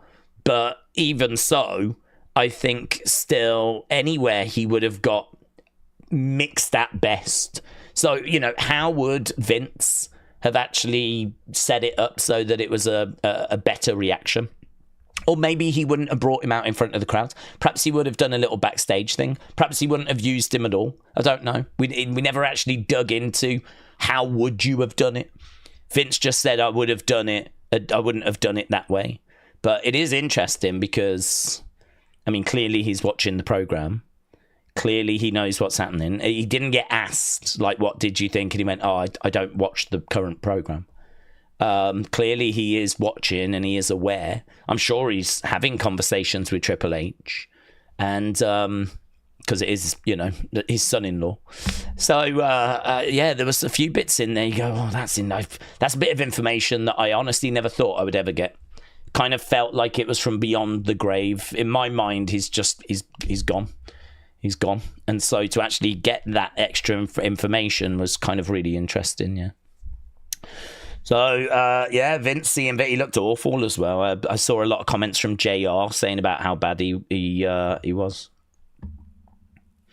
Long Beach said, listening to Daze tonight on my headphones. I'm in Eucapia. I don't know how you say that. Capia? Eucapia. I'm looking for a 7-month-old that was abducted, snatched from his mother's hands. Well, oh my God, Long Beach hippie, I'm really... Oh my God. Well, you'll have to keep us updated with that. I would love to know kind of that kid is found, of course. Long Beach hippie, shout out to you, dudes. I've not heard that story, but I think a lot of these stories probably don't, you know, make it over here to the UK. Johnny said Vince should never have sold the company.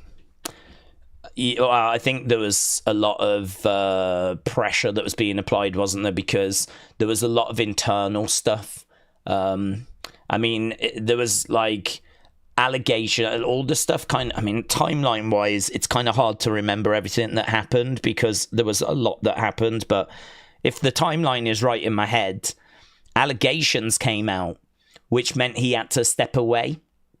And I believe this is when Stephanie took over, because Stephanie was CEO for a while, wasn't she? And so Vince they convinced Vince to step away. And I remember there being a tweet where he's like, I've decided to retire. Thanks for the memories. Bye. Do you remember that tweet? And it was like, what? It just completely like, huh? And they allowed him to say a few words on SmackDown and on Raw. Do you remember he was on both those shows basically saying goodbye? And then they hadn't sold to TKO at this point. This wasn't TKO. So he had been sort of like, because of the allegations, how bad they were, he'd been sort of forced to, you know, he'd been spoken to about, look, it's going to be in the best interest of the company if we put a bit of distance between you and the company right now. Vince stepped away. And then whilst he was away, I think he kind of decided, hang on, what? That's my company. And so he wanted to come back. There was a vote on the board about should we let Vince back. Apparently Stephanie and Triple H voted no, he should not come back.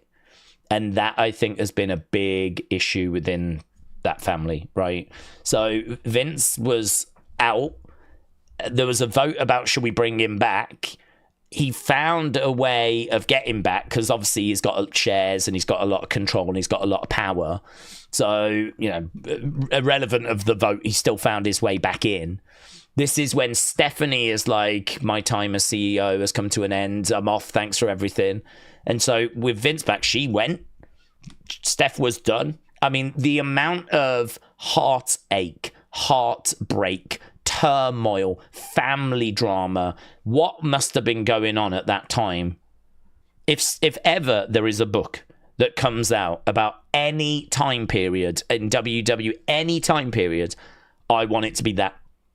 I want it to be that time period. I want to know exactly what was happening with that period where the allegations come out, Vince steps away, Stephanie takes over, Vince tries to come back, Stephanie and Triple H say no, Vince gets back in anyway, Stephanie then goes, she doesn't hang around, she doesn't stay in the company, seemingly doesn't want anything to do with her dad, and like Triple H obviously stays.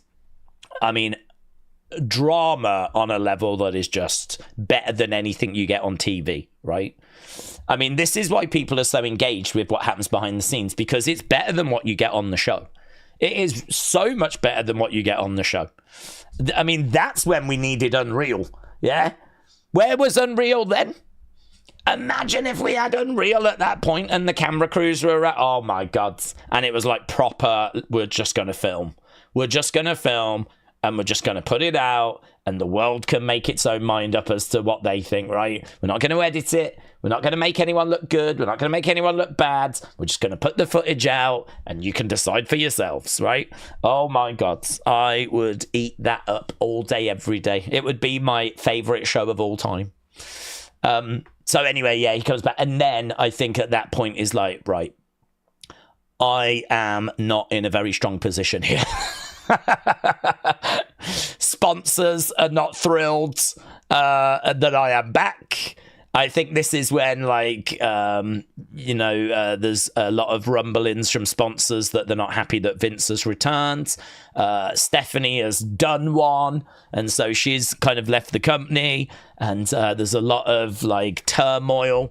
And I think this, at this point, is like, all right, I'm selling. And I think that is why he ends up deciding to sell. And so he manages to get back in the company so that he can sell the company and get his money out, basically. Rather than like letting the company just continue and him not get the financial benefit of what he has built, he comes back in and sells it and gets, the money out that he wanted to get out of it.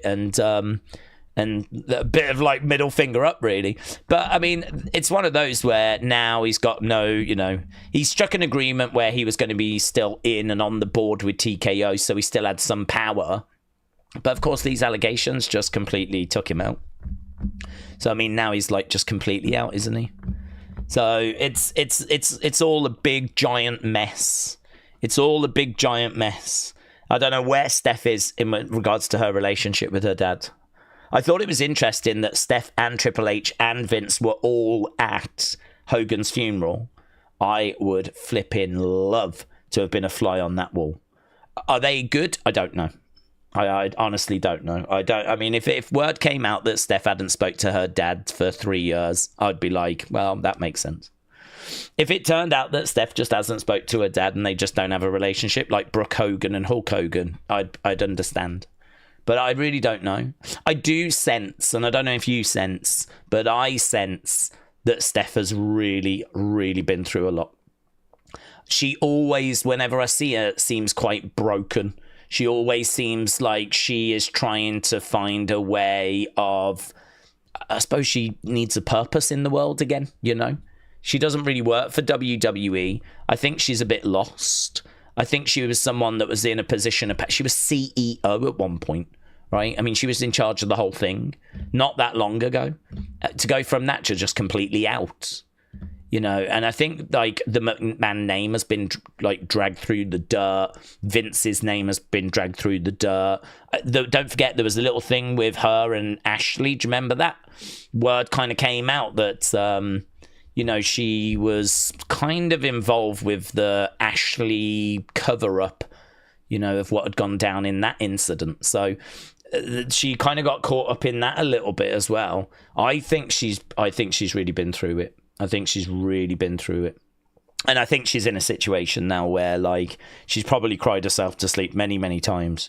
probably just completely heartbroken, family torn apart, you know, and it's probably now where she's starting to find a bit more purpose, where this is why she comes out. She's saying to the fans, welcome to WrestleMania. You know, she's doing little things on Saturday night's main event. They found her that Stephanie's Places show to do. She's doing the little podcast thing that she's got as well. She's trying to find where she fits in to the current landscape. I don't know if any of these projects are going to be it. I don't know that Stephanie's Places is going to be this love show that's going to run for 10, 12, 20 seasons. I don't even know that the podcast is going to really stick around. I mean, it doesn't feel like essential listening, to be honest with you. It has its moments, but there's just so many of those kind of podcasts. It's not really different, you know? I think if Stephanie was kind of giving us information with stuff that she knows, I mean, imagine what Stephanie has been through in her career. Imagine if she was to, like, tell us stuff from her perspective. I mean, that would be essential listening. If you're watching, Stefan, I'm sure you are. Why don't you do that?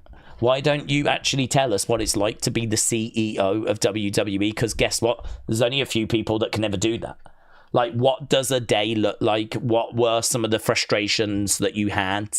Like, let us into that world and give us a glimpse of what it's like at a board level. At a higher up executive level within WWE, because really there ain't no one that can give us that perspective. Loads of wrestlers that can tell us what it's like to wrestle at WrestleMania, but there ain't too many people that can tell us what it's like to be on the board at that kind of executive level. She can, and instead she's sitting down talking to some flipping model. I don't even know who that woman was. And Naomi this week, which was not bad actually. There was a couple of things that came out of that. Right, let's blast down some of these super chats, shall we? So, Defcon said, I'm in Walmart. Is there anything you're looking for? I found Tonga Loa and Solo Elite 117. Defcon, shout out to you, my friends. I wish I could pop to a Walmart. I'd love to pop to a Walmart. I love Walmarts. I think they're great. I think they're one of those things that if you live in America, you just, yeah, it's Walmart. Walmart is Walmart. Been in them a million times. Nothing special, right? I mean, I feel that way about Asda and Tesco. You know, we have supermarkets over here which are huge, which are like Asda, Tesco. That's where we get our groceries from. Aldi, Morrison's. Aldi's are always quite small in comparison. I think it's probably same in America. Aldi, Lidl, they're smaller in scale, but Asda, Tesco, they're, you know, massive, Walmart-esque, right? The only difference is a lot of ours, I mean, we don't sell guns, and our toy sections are much, much smaller. Food, I mean, I feel like our food sections are bigger than Walmart food sections, but yeah, I still love going to Walmarts. You get anything in them, can't you? I mean, you can buy everything. I feel like you could buy clothes, food, toys, a gun, TV, a tent. Other than a car, but you can get tires. Other than I think you could get pretty much everything out of a Walmart. Maybe not a house and maybe not a car, but everything else you can get. I mean, they sell candles that have Jesus on them. Do you know what I mean? What else do you need? So, and just like a flipping row full of Pop-Tarts. Done, mate. Thanks. That's all I need. Yeah. Jesus, candle, and Pop-Tarts. 20 different flavours of Pop-Tart. Yeah, I do love going into Walmarts. Their toy range is amazing. It's funny, actually, because if you go into our grocery stores, our toy sections aren't really that big. A couple of rows. Whereas in Walmart, like, it's a decent size section, you know. God knows I've been in enough. I think I've been in every Walmart in Orlando. I would be stunned if there's a Walmart in Orlando I have not been in. Because I've been to Florida so many times, and the past 3 times I've gone, I've specifically gone to do toy hunts. So Walmarts, Targets, I've just flipping jumped out of car, gone in, jumped back in. Right, where's the next nearest one? Bang, jumped out of car, filmed, got back in. Right, where's the next one? Jumped out of the car and just did that. So, yeah, I'm jealous, but congrats on finding Tonga Loa and Solo. Joe said, what's up, bud? Put this towards our New York get-together. Hope we get a banger show tonight. I hope we get a banger show tonight as well, buds. I hope we get a banger show tonight. So, Joe, appreciate the support. Tomorrow, we're going to be doing UFC, by the way. I have not had a chance to set that stream up yet. It will get set up tonight. So we will get the stream set up tonight. And, of course, we'll be here tomorrow. So if you are watching that show and you want to hang with us, or even just stop by and say hello, come and join us, honestly. I'm a bit worried about it because we have not done UFC in months and months and months and months. And one thing I know about YouTube, and probably the only thing I know about YouTube, is that you really do need to have that sort of community. I mean, this is why our community means so much to me, because you guys are the channel. Like, without you guys, the channel is dead. It's done. It's over. Turn off the lights.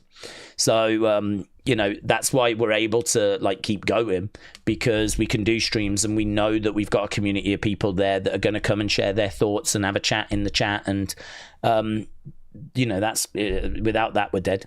So the problem is, if you go missing for months on end, like I've done with the UFC side of things, that's probably dead. Honestly, it's probably like I'm going to be poking it with the stick, like, hello, is there any life here? Is anyone here? I'm a bit worried about it. So if you are around, come and say hello, share your thoughts, and hopefully it's going to be a great show, because I mean, it is a great card tomorrow. So, Joe, thank you, my friends. Uncle Revel said, will the Wyatts get their hands on The Miz tonight? Don't think so. You know, I actually think that Carmelo and The Miz are probably going to turn on each other. Although, you do make an interesting point. What if they win, and then that actually gets Miz and Carmelo an opportunity against the Wyatts, which would mean that we do get a showdown a bit further down the road, you know? Could it be that we actually get the Wyatts and Miz crossing paths before the turn? You know, could it be that we don't get the turn tonight, we actually take a few steps forwards towards kind of doing, or have we just sort of done with that? Is that not in the past, but like, is that chapter closed right now? And actually we've just moved on to the tag division and something else. So I'm not expecting anything tonight between Miz and the Wyatts, but it doesn't mean that we can't lead to somewhere. David said, check out Danhausen and APA. Danhausen and CM Punk, said David. I put the Danhausen CM Punk one in unseen. The t-shirt moment was very fun. So we did put that in. I did see the clip of him with APA as well, which was, I agree, also very fun, where he said that he was going to pay for their services and he gave them an apple. And was it $10?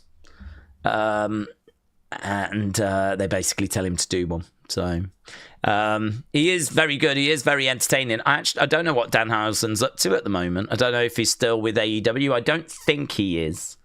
But yeah, he's a very entertaining guy. And certainly CM Punk enjoyed getting that t-shirt from him. As we said, we did put it in unseen. Right, Jordan said, Triple H thanked Vince during the Hall of Fame speech and said that he loves him. Would he do that if there was tension between them? Yes, definitely he would. Because I think that how you feel about someone in the moment right now is irrelevant to what they have done for you. Triple H would not be in the situation that he is in if he didn't have Vince. Vince made Triple H, and that can never change. They can have fall-ins out right now. There can be issues between them right now, but it's just an absolute, undeniable fact that without Vince McMahon, Triple H is not in the position he is in right now, right?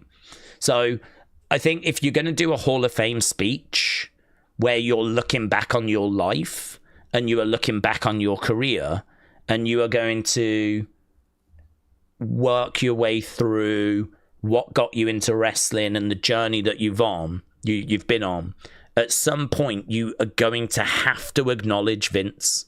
you're going to have to... I mean, this was what we were waiting for. How is Triple H going to handle the Vince part of this conversation? Because it's got to happen. If he doesn't mention it, it's as big as him mentioning it. In fact, if he doesn't mention it, I would make the counter argument it's bigger.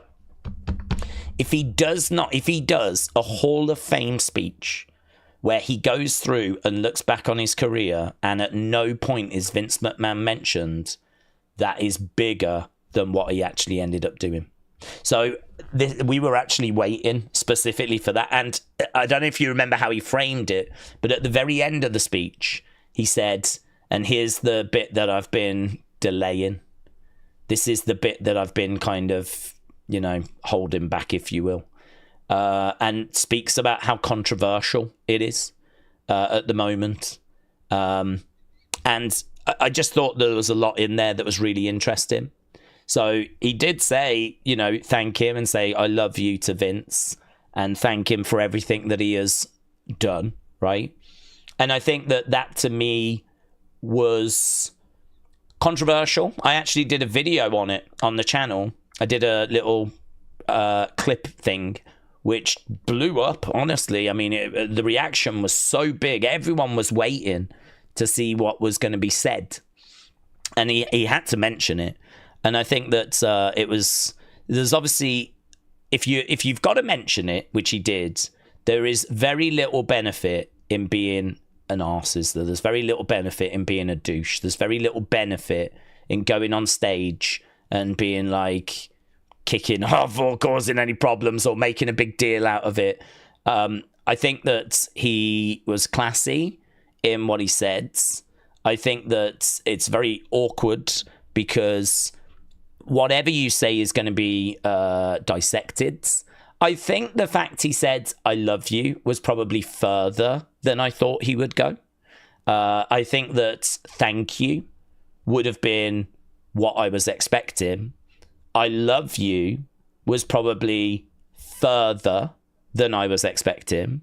And I would say that probably indicates that there isn't any major current issue, right? For the fact that he went a bit further than I was expecting. But I don't think you can massively read into it, because I think that it was an awkward situation where he had to mention Vince in a Hall of Fame speech, and he needed to thank the guy. He needed to find a way of saying thank you, because without Vince, the Triple H is not in the position he's in right now. That's undeniable. But I do agree that the fact that he went that far was interesting. But I think the fact that he mentioned him, and I think the vast majority of what he said, is not an indicator of anything. I think he had to.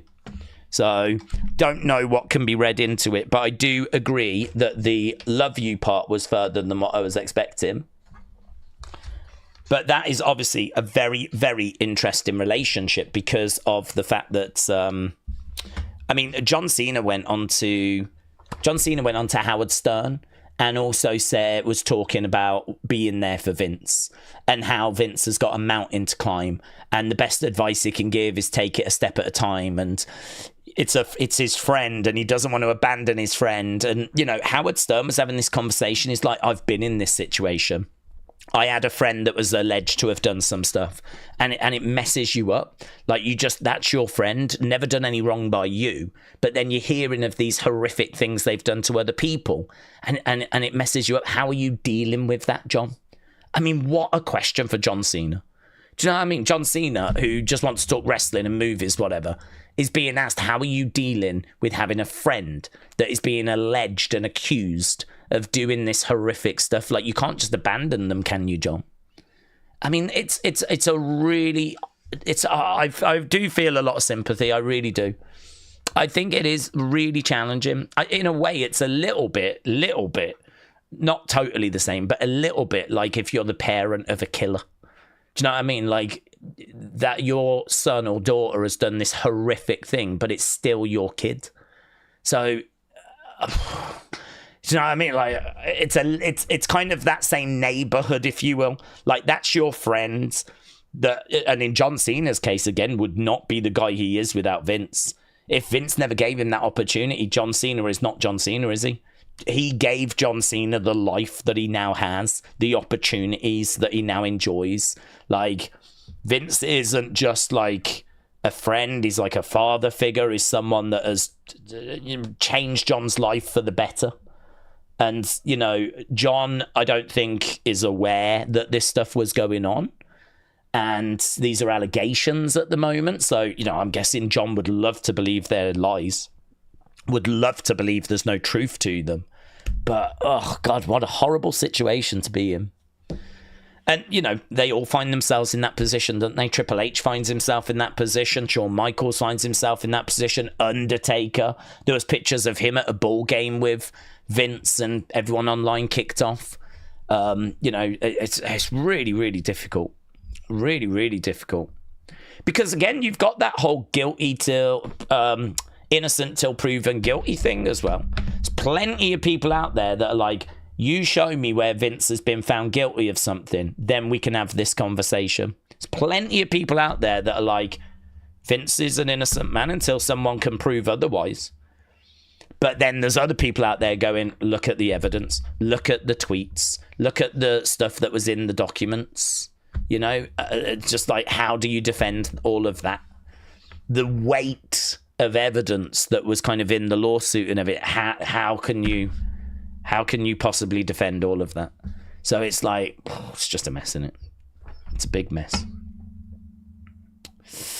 David said John Cena becomes Juan Cena and just said, I no speak English. That might be the best defense, honestly. Just start speaking Mandarin and just make out that you just don't understand. Yeah, that might be the only way out. King Yeti, shout out to you, my friends. Yeah, I mean, look, we have some pretty big in-depth conversations, and I don't shy away from any of them, because what's the point, honestly? What's the point? If we can't talk about it, who the flip's going to talk about it? So I don't shy away from any of those conversations, but I appreciate they're not always very fun. When you just want to talk about, hey, what do you think Drew's going to do tonight? Hey, what do we think about Cody as champ again? Do we like it? Do we not like it? Nah, let's not talk about that. Let's get stuck into the Vince allegations. Yeah. Right, Daze, with Drew and Logan moving on, what do we think the future holds for Randy? Could he be... I think he's been booked horribly this year, said a C. Well, hopefully the future for Randy is going to be a turn heel and then a feud with Cody. That's the feud I'm waiting for. Personally, that's what I would like to see. I was kind of hoping he was going to turn this year. I thought that babyface John against heel Randy made all the sense in the world. I felt that heel Randy made sense for Cody, and that feud makes all the sense in the world. And of course, Uncle Howdy. I mean, Uncle Howdy needs to get going with a feud, and I think there's a lot of people looking at a few different things that we can do. For me, it's Randy, innit? If there is a great piece of unfinished business in WWE for Uncle Howdy to resolve, if there was just one thing that needed to be done, I don't think it's Uncle Howdy winning a title. It's if Bray had never won the world title, then maybe Uncle Howdy could go and get that for him. But Bray had won it a couple of times. Bray had been like, you know, a WWE champion and Universal champion, and he'd achieved that. He'd reached the mountaintop, not as many times as he should have, but he did it. He did it, and he did it in his lifetime. And it's great that we can find those matches, those images of Bray with those top titles, and see that he reached the mountaintop, right? Amazing, incredible, beautiful, love it. Don't think that means Howdy necessarily needs to get a top title. I think you can make a story out of it and say that, you know, Bray wanted me to get that championship. He wanted to bring it back to the Firefly Funhouse one more time, and I am going to fulfill that wish for him. You could make a story out of it. But for me, the more satisfying story, without a shadow of a doubt, is Randy Orton. Randy Orton is the guy that got into the Wyatt family and split it apart from the insides. He was a member of the Wyatt family and for a while, and then broke it apart from inside. He is the guy that burned the compound down. The picture on the wall in the funhouse of the fire was a fire that Randy Orton had started, where he burnt the compound down, and the soul of Sister Abigail was apparently in that compound. So when you burnt the compound down, you sort of... Sister Abigail was gone. She was sort of lost. She just lives in Bray's mind now, which is what we believe the Abby the Witch character to be. It's not Sister Abigail. It's the memory of Sister Abigail, because Randy is the person that got rid of Sister Abigail. So Randy is responsible for breaking up the Wyatt family, permanently getting rid of Sister Abigail, stopping Bray's title run at WrestleMania 33. So, you know, Bray had won that championship at Elimination Chamber. And then literally, a month later, faces Randy at WrestleMania 33 to defend it and loses the belt. So, you know, his run with the belt is so short-lived, and that is because of Randy Orton. And then, of course, you got Randy burning The Fiend, and The Fiend kind of having to come back from being, like, burnt. And then, of course, we get Burnt Fiend for a little bit. Then at WrestleMania 37, we get Randy once again winning because Alexa had kind of turned on The Fiend and on Bray. So, you know, you get Randy winning again at another WrestleMania. I mean, the list goes on and on and on as to the... For me, Randy is Bray's greatest ever foe, and I'm sure many people would agree with that. Either him or the creative team, right? Or Vince. It's one of those. But, you know, Randy is right in that mix. And I sort of feel like if there's a heel Randy, you can do a big program with Uncle Howdy. A big program. Howdy getting the better of Randy Orton in 2026, I think it's perfect. That's exactly what I'd be looking for. It might not be what others are looking for. I would just have to hope it was booked as well as possible. I get there are many, many pitfalls with that. I understand there are many things that could be cringe or could go wrong. I understand. Obviously, if we were in charge of the booking, we would do whatever we could to make sure we're avoiding those pitfalls. Keep it cool. Keep it credible. Keep it engaging. You know, make it creative, but make it compelling. And actually, you know, have it so that people are really enjoying the story. And, you know, see if you can really engage some of those that you would think would probably not be engaged. Just by doing it credible. Just cool, credible. Uncle Howdy, lots of sneak attacks. Uncle Howdy going around Randy's house and just, you know, doing, like, causing carnage, causing chaos. And ideally getting the better in a few matches as well. So something like that for me. I think heel Randy has got lots of potential. Right, there's Drew backstage. Daze, fun fact, the last UFC stream was in April. The last few have had some incredible KOs and incredible fights, said Mr. Dell Jr. May, June, July. It's not as bad as I thought, actually. It's 3 months. It was probably early, though, wasn't it? April, to be honest, because WrestleMania was late April, so it's probably early April, so it's probably about 4 months. Okay, we are in the TD Gardens. We are in Boston. Let's go.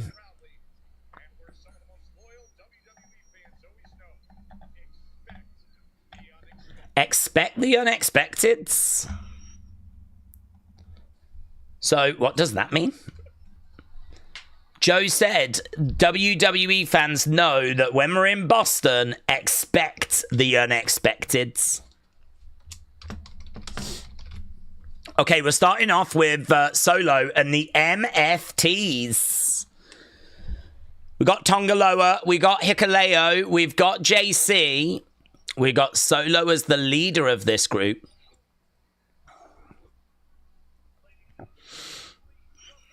I mean, is there an aura there? I'm not getting much of one, to be honest with you.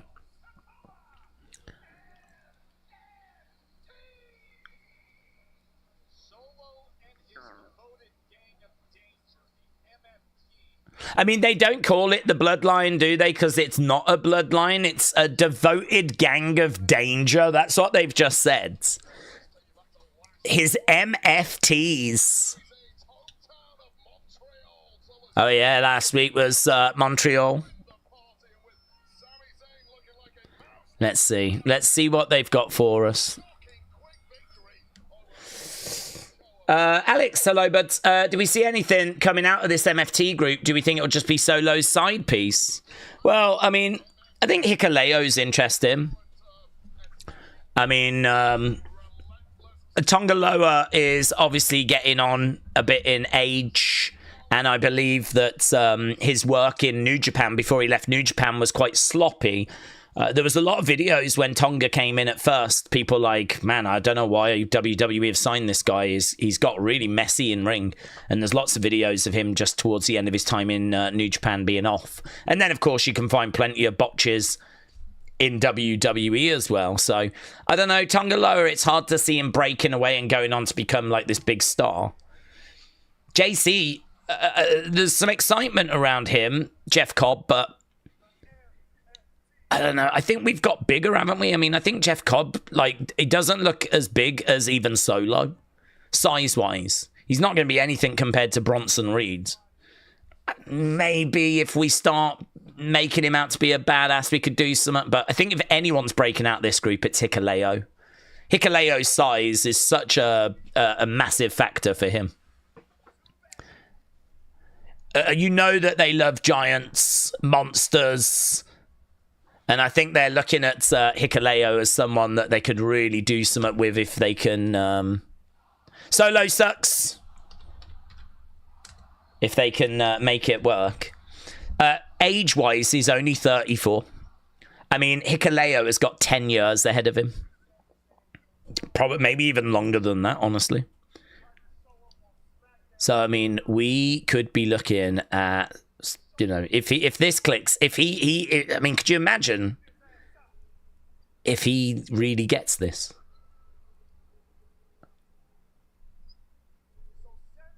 This guy could be like Roman Reigns on steroids. So, Hikaleo, keep an eye on him for his size and his age. At the moment, we just need to get him on TV and just give him experience being in front of crowds of this size. And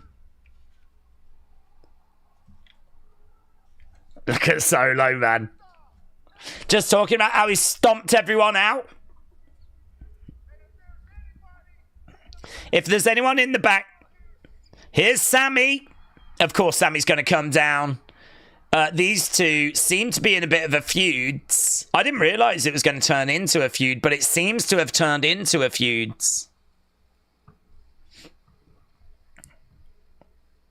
Sammy has made his way out. Obviously, we're going to listen out for We Want Cross chants and see if we can find We Want Cross signs. So a few people from our community that have tagged me in some We Want Cross signs that they've taken to this show. I know for a fact there are a couple that are there. Here's Sammy. Sammy looking out at the crowds. Edward said, I'm sick of Solo and Sammy. Why did Joe say something always happens in an ominous tone, said Nathan. I don't know, I wondered that as well. Because he said it just before anyone had walked out, as if he was setting up a big moment, and then Solo came out. And then Solo was like, you know, I've beaten everyone, there's no one left for me to beat, which is the kind of thing you say when a big name's about to come out. And then they bring out Sammy, which is fine. I'm a Sammy stan, but it's been a few little teasers of something big. Jeremy, shout out to you. I've been with Daze longer than my marriage, said Jeremy. Jeremy, shout out to you. There's 3 people in that marriage, yeah. This guy as well. Love it. I love our marriage, Jeremy. Please send my love to our wife. Love King of the Hill being in the middle of the ring. If we're going to have a sponsor, let's at least make it fun. You know? It's not Prime. It's not Maybelline. It's King of the Hill. This might be the show, actually. Is this the King of the Hill episode? They did say that there's going to be some King of the Hill presence on a forthcoming SmackDown. They're going to find ways of having, like, superstars talking about the return of this cartoon, this animated show.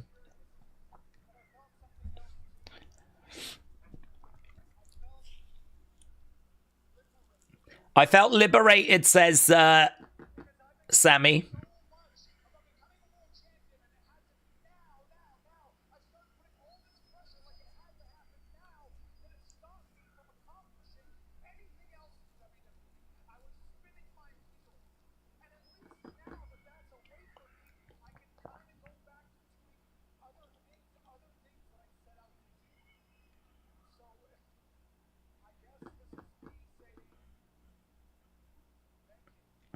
This is me saying thank you. Sammy basically saying that him trying to be a world champion has distracted him.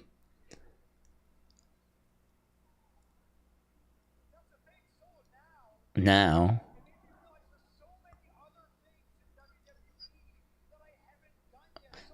There's so many other things I've not done.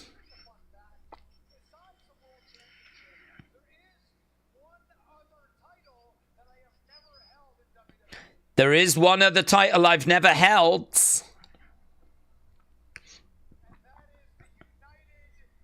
And that is the United States Championship. Kind of zooming in on the belt. Guess what?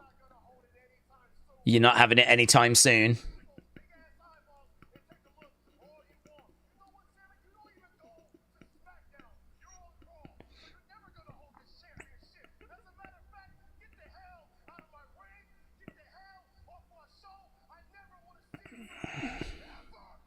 Get the hell out of my ring. Get the hell out of my show. I never want to see you in my ring. Ever. Do you know what? They have told him to turn his charisma up to 11, haven't they? Everything Solo is doing right now is just big and emotive. It's like, use your eyes. Look at my belt. Oh, he's on SmackDown.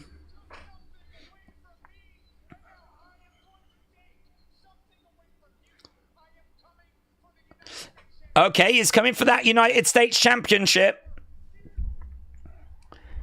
So he's on SmackDown. Wow, that's bad.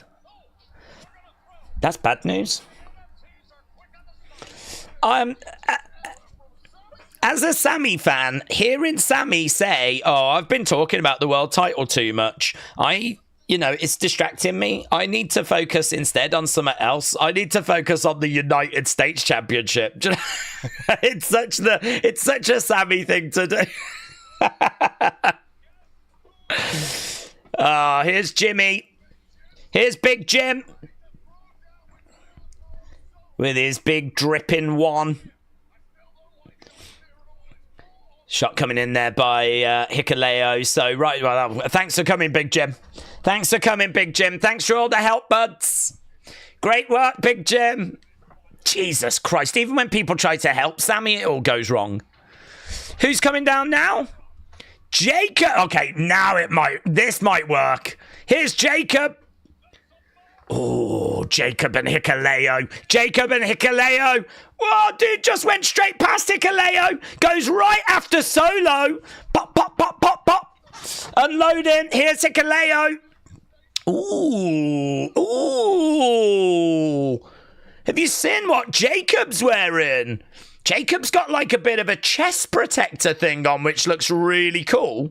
But talking of cool, look at Hikuleo. Bang! Super kick there by Jacob. Jacob back up, charging over. To the outside goes Hikuleo. Is this going to set up like a multi-person tag match? Look at what Jacob's wearing. Here he is. Look at this. Look at this. Like flipping clockwork. So Sammy has announced that is on the blue brand. And a 6-man tag is made. But look at that kind of chest protector SWAT vest that Jacob's got. He looks so good. You know Mattel are just licking their lips right now. Licking their lips. They are so excited. Bum, bum, bum, bum, bum, bum. Bam, bam, bam, bam, bam, bam. Taking it. Oh. Drafts just don't matter, said Mayor Pete. We're just doing them anyway. We're just doing drafts anyway. Even though Sammy and Jacob were both in the bloodline, they still don't have history because they were never in the bloodline simultaneously, said Sit Talk. It's just babyface, isn't it? Babyfaces looking after babyfaces. Here we are backstage with Chelsea and the Hervis. Word of Wrestling said it's the same as the Raw segment and announcement. I wonder if this didn't happen, what matches they would book, said Word of Wrestling. I wonder if they just, like, in kayfabe, keep the show quite loose because they know they can always book something during the show.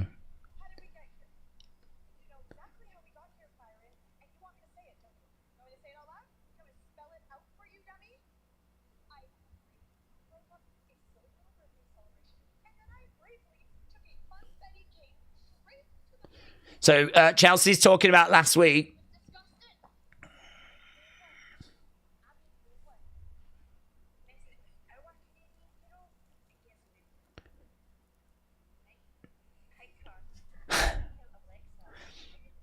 I like how Piper is controlling Byron's arm.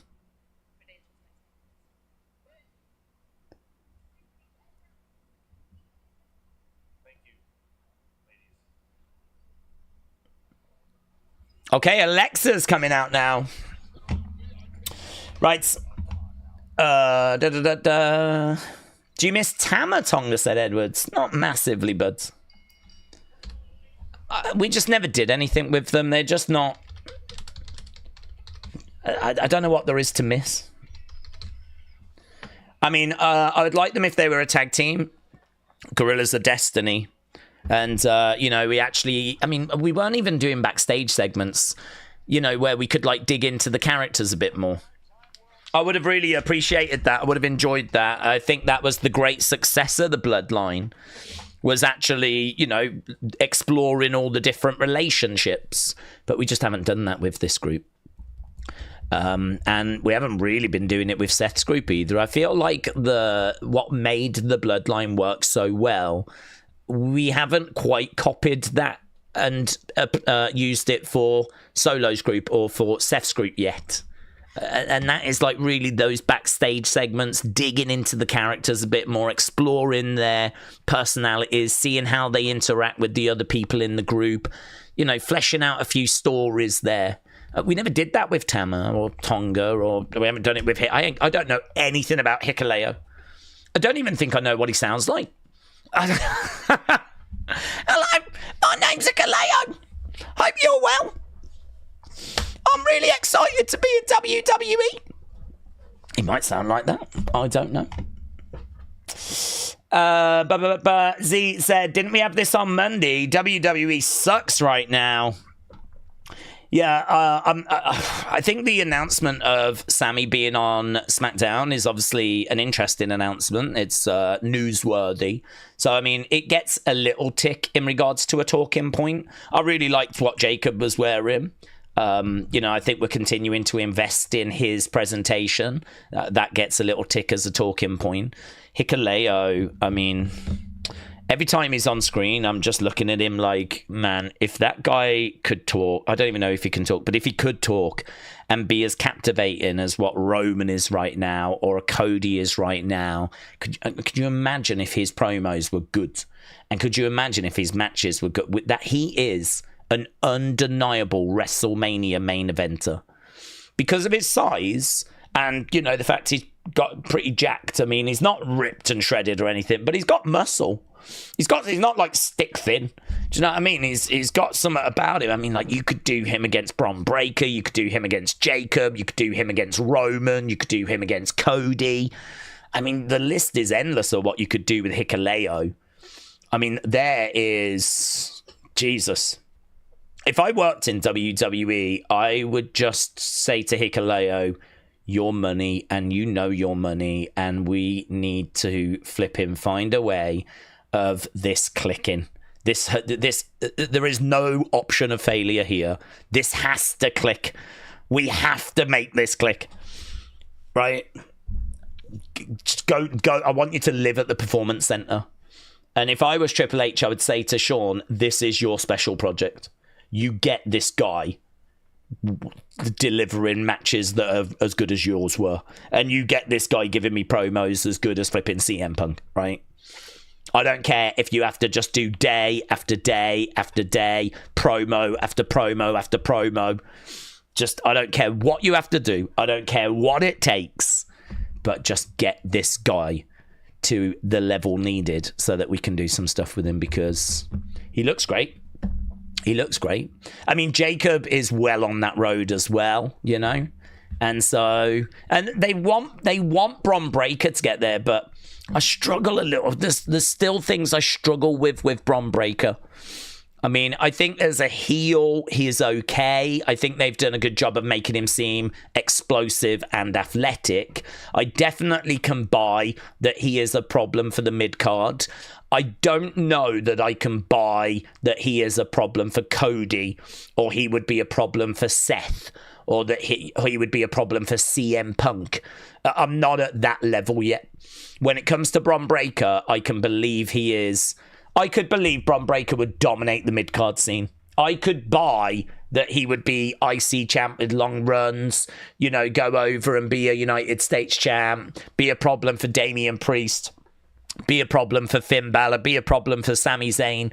All of that I can buy, but when it comes to Bron Breakker, I don't know that I can buy that is a problem for Cody, or Roman, or Seth, or Punk.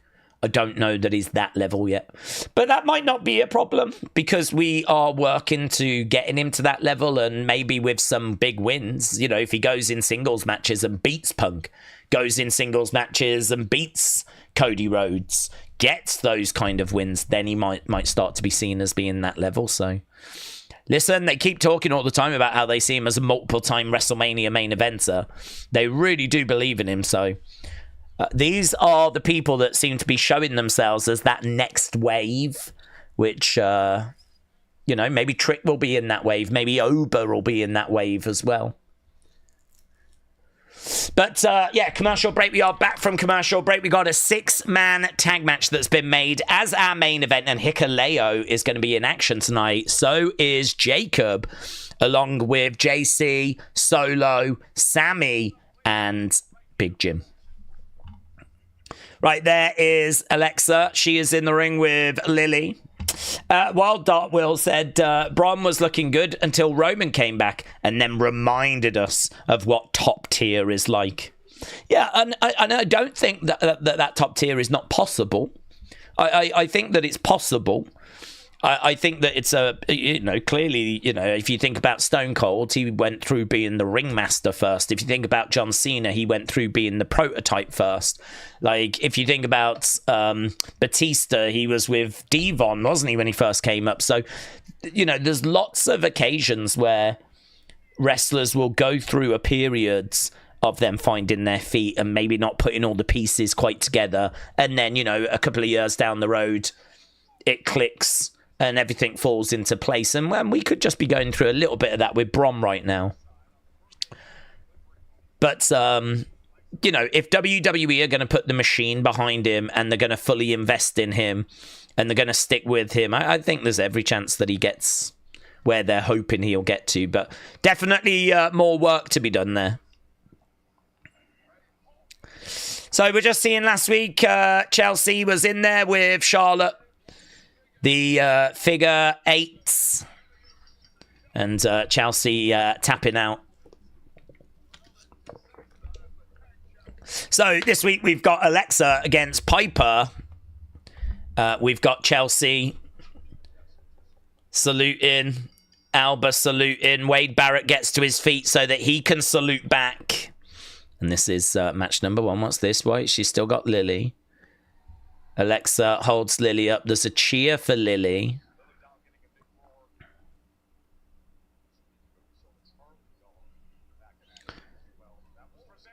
Oh, yeah. No Charlie, actually. That's true. That is a bit strange that Alexa would come out and the start of the match would be given over to Lily getting a cheer. That seems to be something they've done on purpose. Okay, well, they're saying get rid of Lily, so Chelsea is coming round. Charlotte, though, is around to make sure that Lily is not... I'm starting to get the vibe this match might not be for me. Alexa landing on her feet. Tonight we got Fraxiom against Melo, don't miss. Okay, Piper pushing Alexa back. Alexa around the back, jumping onto the back there of Piper. Trying to put a bit of a sleeper hold on at the moment. Robbie said, do we think we'll get Tavian Tyra against Chelsea Ethan match at Heatwave?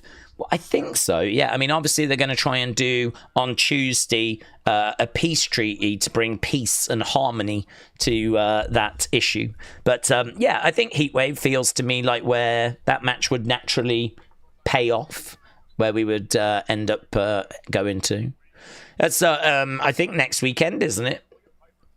So, peace treaty falls apart. Match made for Heatwave. Yeah, it makes sense. Should be good, that. I'm a big fan. Listen, if you can buy stock in wrestlers, right? I am buying a considerable amount of stock in Tyra May Steele. If I didn't watch LFG, so I haven't had a chance to see her on there. But yeah, I've seen her in Evolve, and I've seen her before anyway. I mean, without even watching her, you know that she is an Olympic gold medalist.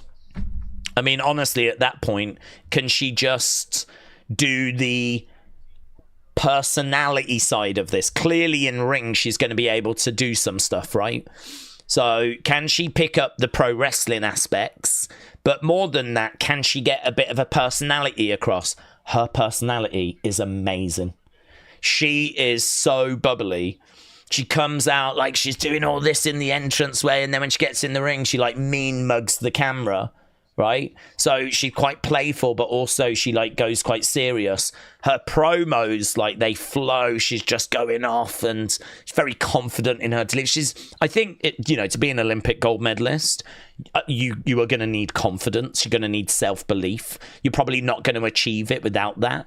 So, I mean, I think she is naturally a very confident person, and that kind of really comes through with her wrestling and her promos and her entrance, and she seems to have this really bubbly personality. Add in the fact she's an Olympic gold medalist.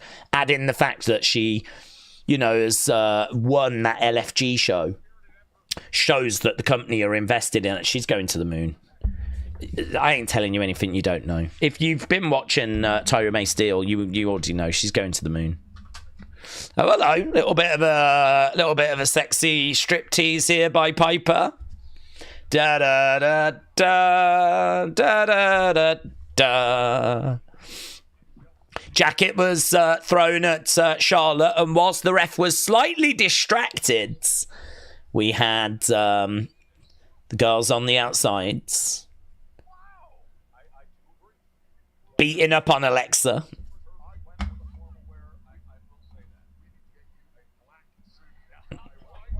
Okay, we are at commercial break at the moment, and Alexa is over in the corner. The red circles in Bliss's attire on her back are interesting, said True Ace. I think they're Bray related, aren't they? I mean, she was obviously with Bray, and when she came back had friends and fiends, and I think there's lots of little Bray references and little nods to the Wyatt Six, the six in the eye of Lily, and that's something that she's kind of had in her gear and as part of her presentation since she came back. So yeah, I mean, you're not wrong. Totally expecting her to join the Wyatt Six at some point. Totally expecting her to join the Wyatt Six. I don't think that ship has sailed. I think she's just doing some other little things first. They've got some other stuff, and it's working really well. People love this relationship with Charlotte. It's been really well received. Brony said, what do we think about the Hervis? To me, it might have run its course ages ago. I find them a bit boring now. I think the Hervis are okay because I think they serve a purpose, which is, you know, to be beaten, really. The Hervis are the people you go through to get to Chelsea. A bit like J&J Security, right? You kind of, you know, they're beatable. They're not really meant to get loads of wins. They're meant to be beaten so that you get past them so you get to Chelsea. I think, though, we need to turn up the fun. I don't think there's enough that they're really doing or being allowed to do that's entertaining. Kick coming in. Shot coming in there by Alexa. Another big knee. Drop kick as Piper goes down. Piper rolling over. I mean, on the outside right now, I'd like to see Alba, like, you know, oh my God, code red. This is a code red. Like, things like this. Like, really just find ways of continuing to dig into the theme. As Alexa is all over Piper right now. Going for the pin. 2. Kick out. Shoulder up. Shoulder up. Imagine if, like, they were pulling up in, like, a limo as well and getting out and then opening the door for Chelsea and, I don't know, just anything you can do to keep leaning into that theme. Again, headbutt coming in there by Piper. Pointing over to Alexa. Piper charges in. Cannonballs into Alexa. The problem, though, is that Chelsea is not being booked strong. Do you know, that's a good point. Because when she was United States champion, I agree with you, it made a lot more sense, didn't it? But right now, who's trying to get to Chelsea? She doesn't have anything to really get to. The only reason you'd want to get to her is if she annoys you. If Chelsea was to say something or irritate you and you just wanted to get your hands on her, then, of course, you'd have to go through the Hervis.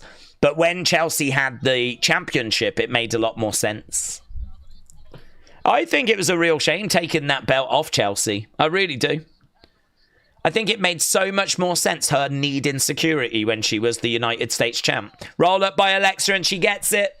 So Alexa gets the win side. Yeah, Brony, I think you make a good point. Oh, kick coming in there by Albert. Charlotte, barefoot Charlotte. Oh my God, guys, this is so going to be on Wiki Feet right now. Wiki Feet is eating good right now. We've got barefoot Charlotte.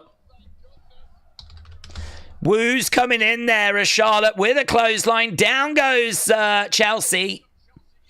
Oh, Charlotte goes down. Elbow there by Piper. Oh my God. Into the ring post goes Charlotte. Charlotte goes down. Chelsea with Charlotte. Charlotte going into the timekeeper's area. Well, honestly, that was really good for the perverts. Big splash there by Piper. Oh, a little bit messy. And a Piper bomb. So Alexa is crushed. So Alexa wins the match. But Alexa is beaten up, as is Charlotte. I wondered where Lily had gone, but I think Charlotte grabbed her and moved her. I just noticed her in the other corner, unless she got up and walked. Okay, we're backstage. Here's Tiffany. Here is Jade.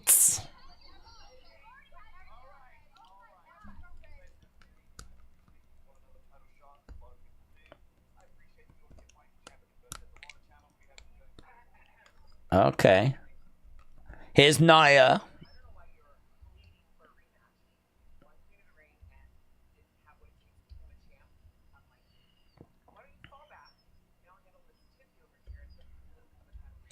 Why don't you fall back and I'll handle Miss Tiffy over it. Brilliant match with Nia and Lash the other day. So good on NXT.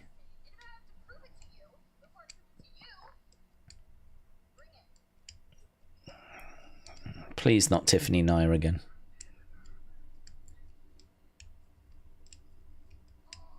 Well, I don't know quite what's happened there. Tiffany said, if I've got to prove it to you before I prove it to you, then bring it. So I think we're doing Tiffany Nia, and then we might do Tiffany Jade. Listen, Melo, don't miss. That's where we're going now. Melo, don't miss. Okay, here's Carmelo.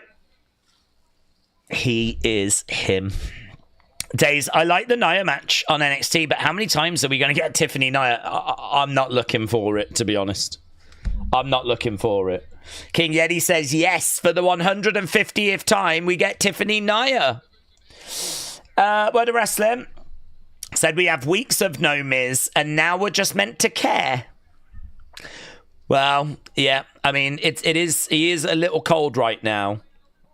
I'd say Melo's a bit cold. I'd say both of these are quite cold. So some people are wondering if this is actually just to do a turn, or are we going to try and heat them back up again? This could be a great match. Listen, Carmelo Hayes is a great talent. Miz is steady, solid. He might not be spectacular, but he's solid. Experienced, yeah? And Fraxiom are just one of the best tag teams in the world. So, I mean, we really are going to be looking at something pretty tasty here. I think this could be good. I hope it is. This was definitely the match that jumped out. Well, actually, and the Street Profits match. Street Profits against DIY. That also looks like a pretty tasty encounter, honestly. I don't think the Alexa one massively delivered what I was looking for. I think there was a little bit of faffage with Lily at the start, and then there was obviously a lot of kind of Hervis outside interference, and, you know, it kind of was what it was. But hopefully this can be a bit of a banger, and hopefully Street Profits can as well.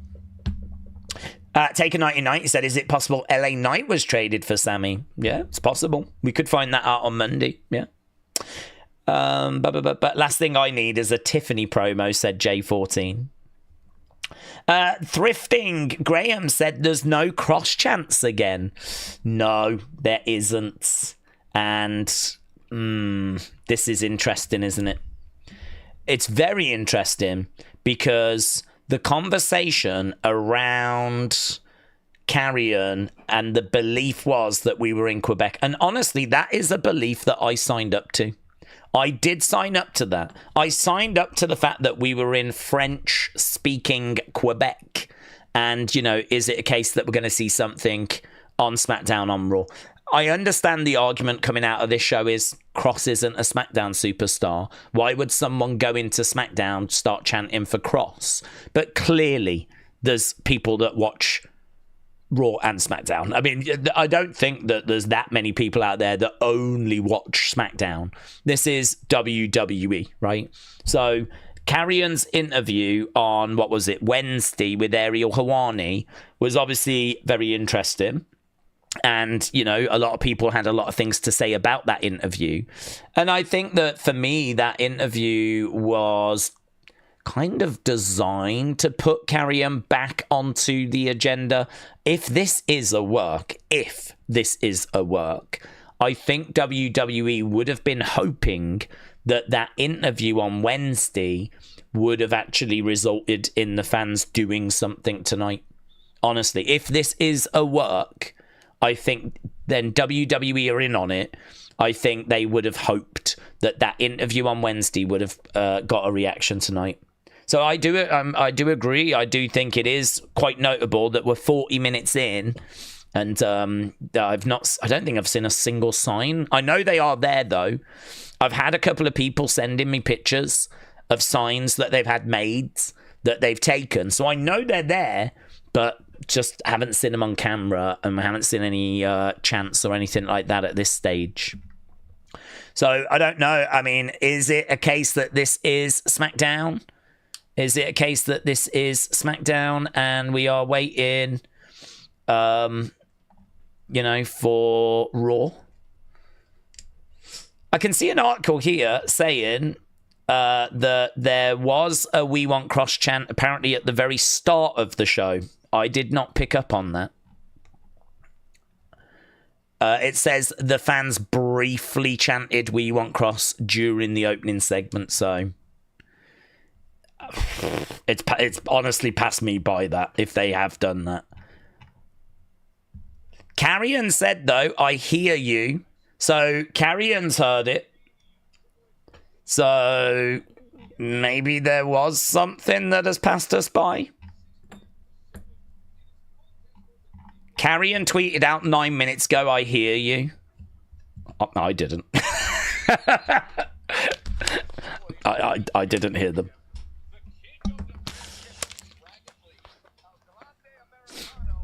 Okay. Yeah, I agree though. I mean, coming off the back of that interview, you would have expected, or I would have expected, some signs, some chants. If there has been a chant, it's been short, and it certainly has not made an impression on me. They're just running down on Triple Mania and what's going to be going on at Triple Mania.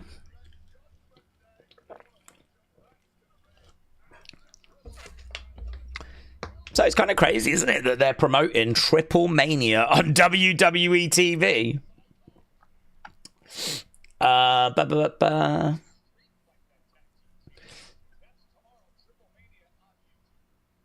Windsor guy said it was already said on that interview that signs on Raw for Carrion were confiscated. No, honestly, I don't believe that is true, because if they took away signs, if there was a lot of people that took signs and had them confiscated, they would still chant "We Want Cross," and there was no chants on Raw. So like the fact that there was no chants, and the fact that there was a guy in the crowd that was trying to start the chants and the crowd just weren't susceptible to it, says to me that if there were any signs that were confiscated, it's 2 or 3. It's some really small number. But actually news came out afterwards that signs actually had not been confiscated. You are correct that there was someone doing the round saying signs had been confiscated, but then word came out that signs hadn't been confiscated. So I don't even know what the truth is on that, but I certainly feel confident in saying that it would be nothing sizable.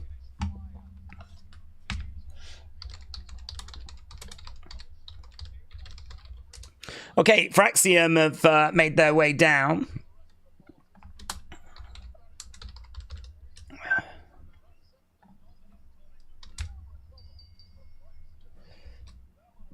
Okay, bell has sounded. Melo don't miss against Fraxiom.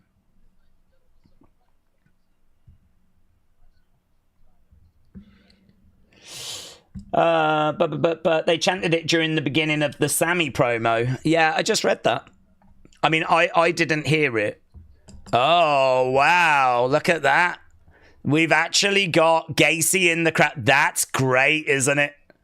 That's great. Gacy in the crowds with the mask on. So the crowd were into that. Now that's better. That's interesting, isn't it?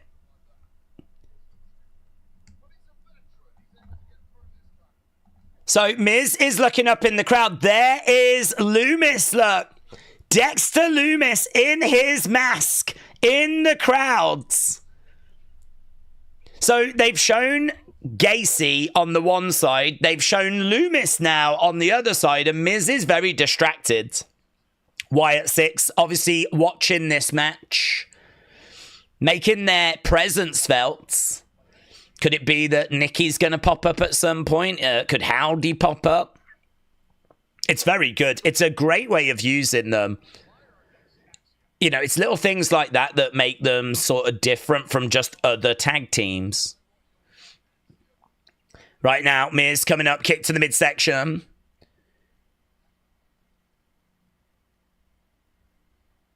We want what?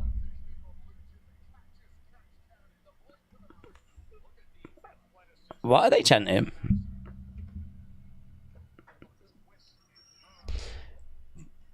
Kick up. Oh, lovely shot there by Axiom. WWE can change the crowd noise on TV. They can chant for Cross and you would never hear it. They are stealing signs as per social media. WWE is hushing the crowds. I just don't think that's true, honestly. I just don't believe that. There was someone that was in the crowds on Monday that took a "We Want Cross" sign that said he was trying to get the chant started and people were not joining in. And he actually put a video up to say, "I'm sorry, I tried." He did not say that there were chants that didn't make it on TV or "I hope you heard the chants." There is a video of someone apologizing, saying, "I tried my best and I was trying to get people around me to chant it." And they weren't chanting it. And he said every time I was speaking to them, they were like French, speaking French. They didn't speak English. And the sign confiscated thing, as I said, I've seen the opposite came out. Word came out that some signs had been taken away. Dave Meltzer was told that some signs had been confiscated, but then word came out that apparently signs had not been confiscated. So I don't think that the "We Want Cross" movement is being silenced.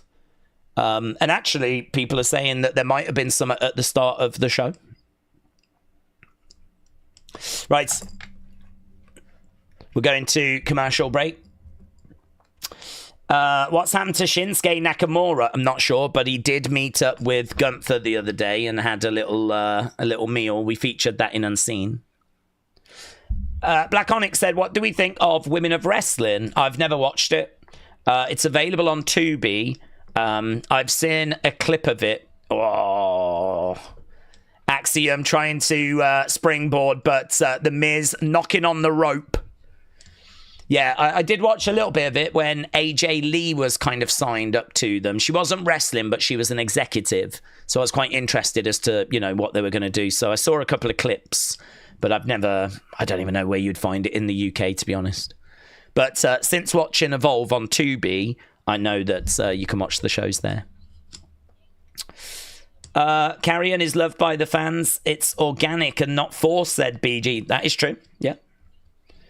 Do you think everything he said about people being behind him just really isn't true, said Windsor? Or would people be chanting and taking over the show? No, I think that there are fans that are behind him, but I think there is a truth that has long been known, that is that the IWC is just a percentage of the fan base. It is not the fan base. Like, I think the way to think about the IWC, the internet wrestling community, right? And the internet wrestling community is really people that are talking and engaging about wrestling on social media, or kind of going into like comment sections, and people that are kind of engaging with each other online about wrestling are part of the IWC. And that is really being driven by larger accounts, right? That kind of drive questions and theories and narratives and all of that, right? So I think that people that are doing that are in a little bit of a bubble, because there can be conversations that sort of dominate. So, for example, the IWC has been very fixated on the "We Want Cross" movement, and that has kind of really occupied a lot of the conversation over recent weeks about Carrion. And should he be with WWE? Is he kind of deserving of like staying? Is he deserving of a new contract? Has he reached the levels required? If he hasn't, where has he fallen short? Blah, blah, blah, blah, blah, right? And of course, a lot of people have looked at that and gone, of course he should stay. He's not been given the right level of opportunity. We want him to stay. We want Cross, okay? And that has been a big conversation. But all of that is within the bubble that is the IWC. Like, it's everyone's talking about it. But if you think that the percentage of people that are online talking about wrestling is 5%, 7%, 10%, 20%, even if it is 20% of wrestling fans, that means there is 80% of wrestling fans that are out in the real world that are not engaged in that conversation. That for them, this has not been a big talking point. Like, Carrion being gone was like, oh, I like that guy. He was a good guy. But they haven't been worked up. Do you know what I mean? They haven't engaged in dialogue about it. It's not been an all-encompassing conversation for them over the past few weeks. And so as a result, they're not going to this show thinking about him. They're not going to this show with signs. They're not going to this show to chant. Because the IWC has been very intense about it. But as I said, if that's 20% at most, that would still leave 80% of people that are just not thinking about Carrion, that are not, it's just not been a big factor for them. So no, I don't think there's any lies or anything. The numbers that he got on his documentary was great, and there was chants for him at WrestleMania, or no, SummerSlam, sorry, and he's dominated the conversation online, and there is definitely a following there, But I think the reality is that amongst the wider fan base, it hasn't quite reached outside of the IWC. And so, we're not seeing the crowd chanting for him all throughout the show. If there's been a chant, it's happened at the start and I've missed it. And, if someone's took signs, which I know they haven't made it onto camera. It's not like we're seeing people in these front few rows holding up signs. So I don't think there's any lies that have been told. I don't think there's any exaggeration that's been told. But I do think there is some truth in the IWC being a percentage of the wider fan base. Whether on Raw, which is the show he was on, it'll be a little bit louder again. Who knows? Maybe when we go internationally, it could be louder again. If you came to the UK, I think that's a pretty switched on crowd, to be honest with you. So, it could step up as we kind of move forwards. But no, I don't think it's been exaggerated. I think the support for him is real and sizable. 1, 2, shoulder up. Big knee coming in there by Miz. Miz tagging in Carmelo. Noctivux said, even if Carrion and Scarlett are really gone, they'll be back one day. Kick coming in there by Nathan. No sign of the Wyatts. They sort of made their presence felt in the crowd. Oh, look at that. Lovely work there by Nathan and Carmelo too. Oh, shoulder up. Yeah, that was great. Fraxiom are so good. Look at this, right, Nathan Frazier. Springboard Spanish fly on Carmelo. Very good. Going over, making a tag. Here's Axiom. Axiom is climbing up. Nathan Frazier in the ring. He gets knocked into Axiom. Almost kicked there by Axiom by mistake. Axiom jumps over Carmelo. Back elbow there by Carmelo. Axiom goes down. Carmelo is up top. Kick coming in there by Axiom. Axiom's looking to climb up, looking for a Spanish fly. Off the top, and he's going to get it, and he gets it. He goes down. Here's Nathan. Nathan now looking. That's quite far, but Nathan will do it. Oh, and he did it. 1, 2, and Miz makes the save. So the Miz runs over, manages to break up that pin. Yeah, this has easily been the best match so far. I mean, it's only match number 2, but it's been really good stuff.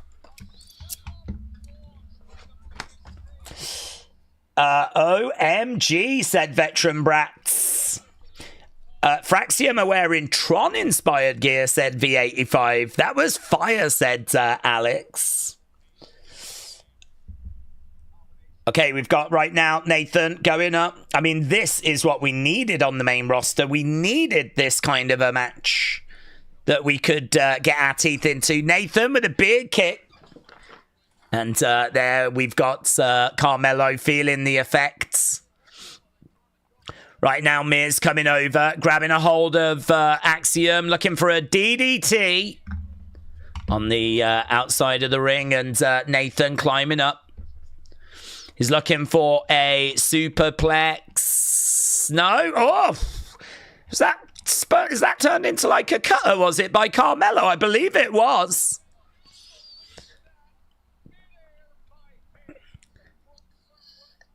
Yeah, it got turned into a cutter. Right now, he's climbing up. He's perched. Tags being made. Miz. Skull crushing finale. Nathan goes down. 1, 2, 3. So Miz gets the win with the skull crushing finale. Carmelo a little disappointed that he did the work and wasn't able to secure the victory. But he is still on the side that got the victory. He's not happy. I mean, read the room. Read the room, Miz. Read the room. Melo don't miss picking up the win, but clearly with that big cutter that Carmelo was able to hit, he was looking to finish things off, but it's the Miz that comes in.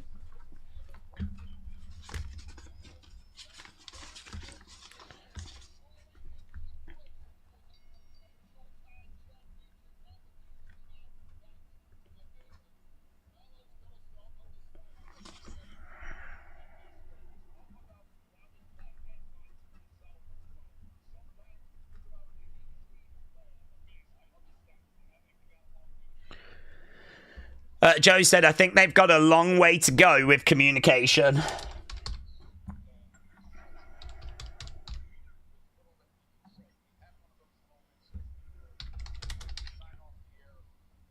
All right.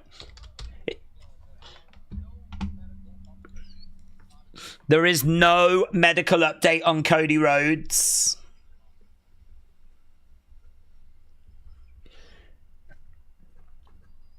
The way Joe was talking there, he was like, you know, sometimes things happen that you're really not prepared for. And one of those moments happened last week. It's like, my God, what happened? It was Cody getting attacked. Melo didn't like that, said Beast Modes. He did not. Pollard said, this is going to go for weeks before he gets mad. James said, what is the WWE match of the year so far? Well, that's a good one for the community to answer. I think you'd get lots of different responses to that. I mean, I think personally, for me, and many might disagree, I think for the spectacle, I think if you put in the fact that there was some genuine good wrestling and there was a lot of goodwill and a big crowd reaction, and you put everything into the pot of what makes pro wrestling, I would totally understand why people would say John Cena, Cody Rhodes at SummerSlam. I mean, for me personally, I didn't even think it was the best match at SummerSlam, but I personally preferred the Punk Gunther match, but I would totally understand why people would have the Cena Cody match there, right? Plus also a little bit of recency bias in the sense of it's the most recent match, or one of the most recent matches. But for me, my honest answer is Sami Kevin, Elimination Chamber. I think that thing is one of the most brutal matches. They just kept doing things that you're like, oh my God, when is this going to stop? Like, they were fighting in the crowd. They were like smashing each other on chairs. I mean, you can sort of understand that that's a match you could not do on a regular basis. That is a match that, well, you could even point to that match as being the match that has kind of really... I know Kevin doesn't blame that match, and Kevin says that it was other things. It was not that, and it wasn't the match with Cody, but I can't imagine that match helped his health situation, you know? Kevin, of course, missing WrestleMania. But, yeah, I mean, if anyone needs a refresh of that, I'd say go back and rewatch it. It's one of the craziest matches. I believe it got 5 stars as well from Dave Meltzer, just like the Cena Cody one did as well. So I think for me, I've got the Sami Kevin match as my number one at the moment. I think you've got to give Cody Kevin flowers from the Rumble. You've got to give Io Rhea their flowers from Elimination Chamber. And you've got to give the women's triple threat flowers. Don't forget about the night one triple threat of WrestleMania with the Paul Heyman turn, because that was a banging match, and then you get the Heyman betrayal. I actually think that match suffers because of Heyman. I think in many people's minds, that match was really more to do with the Heyman moment than it was a match. Whereas the women the next day came out and just had a match. So I think in lots of people's minds, from a match point of view, the triple threat with Rhea and everyone was a proper match with a proper finish, and that was amazing. The night before was amazing, and it had the Heyman aspect. But actually, I wonder if for a lot of people, the Heyman aspect got in the way. If that match had just had a clean finish, I actually think it would have been better remembered. And maybe the Heyman stuff should have happened after the match. Perhaps that's the truth. Perhaps the Heyman betrayal should have been a post-match thing. And we should have had like a normal finish, and then maybe that would be kind of higher up in people's estimations. But I love that thing. I love that main event of night one. And the triple threat of the women on day 2. And of course, the TLC match from SmackDown, I'd say that was better than the one at SummerSlam. So, I mean, there's quite a few, isn't there, that's in the conversation, that's in the run-in. But for me, it would be Sammy and Kevin. Yeah. And I think Gunther, CM Punk definitely deserve their flowers. But I do agree that some time should have been took out of it. It was too long. I think the middle section just plods a little bit. Just a little bit. Which I think if we just shaved some time out of that, I think it would have been even better received. I think it still, didn't it get like 4.5475 or something from Dave Meltzer? So, I mean, it was still really, really well received. But, yeah, I think if there is a criticism of it, I think it's probably that middle section. Punk Gunther was pretty good, but I wouldn't say match of the year, said Dr. Luchalala. EO Rhea Evolution, says Brian. H said, I was looking at that AAA show yesterday with the wrestlers added. I think it's intriguing that AAA has got good wrestling. WWE's nice production combined. So tomorrow's Triplemania looks promising. I think it'll be good. I think they'll do well. I mean, I don't think their show was well received, wasn't it, when they did that Worlds Collide show? That was well received. The production of that was good. It was decent. It didn't feel like anything special by WWE standards, but it was just solid. And I would imagine that this will feel the same. I think this will just feel solid. It'll probably still have a bit of a AAA flavour to it, which it should have. And I think this will just largely feel like solid. So from a production point of view, I don't think it's going to be anything mind-blowing. But yeah, it should be a fun watch, a decent show. Okay, here is Tiffany. Here is Kiana.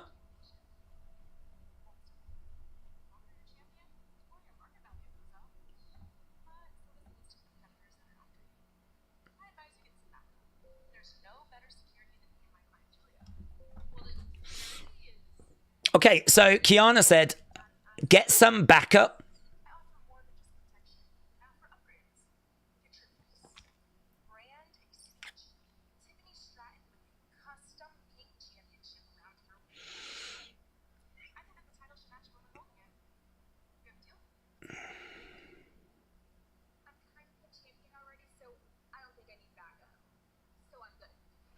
Tiffany says she's good. Just know, if you're not with us, then you're against us.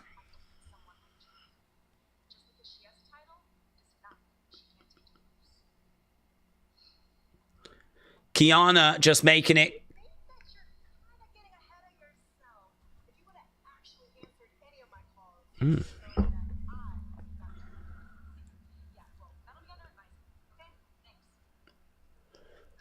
So Kiana is out here just making some plays. I actually did not mind the image of Tiffany and Julia being with Kiana. Kiana being this sort of business mogul is interesting. I think she does need more in a stable, honestly, because her just being with Julia seems a bit strange to me. They don't really have anything in common. But actually seeing her approach Tiffany and what she said, you can sort of put the pieces together and go, right, she probably did that with Julia, and Julia took the offer. So it's not obviously about them having anything in common. It's about business and what's right and what's best for business. So actually, I do feel like she should have a stable. She strikes me as someone that should be going out there trying to add more clients. So I didn't hate the mental image of having Tiffany added to that.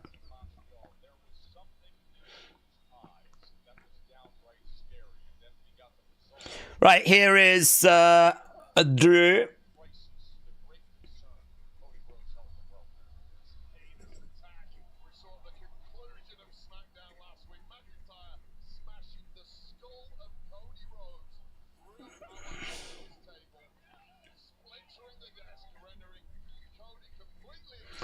But did you see Nikki in the background? No, I didn't. So what? She was what? In the bus. She was in the bus.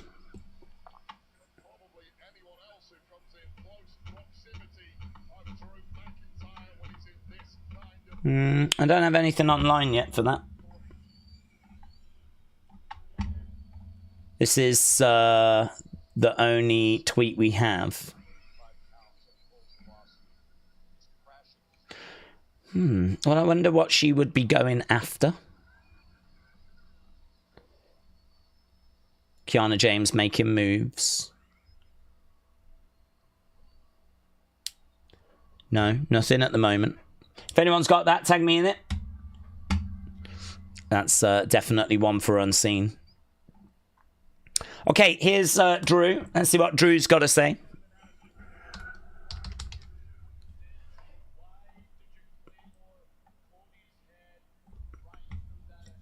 So why did you do, Drew, what you...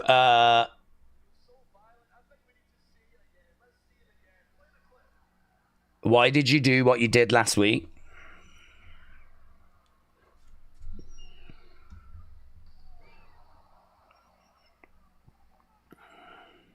So they're just showing a replay of last week.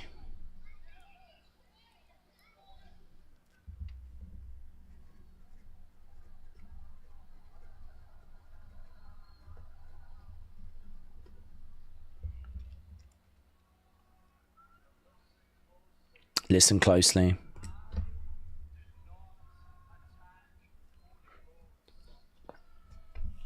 I did not attack Cody.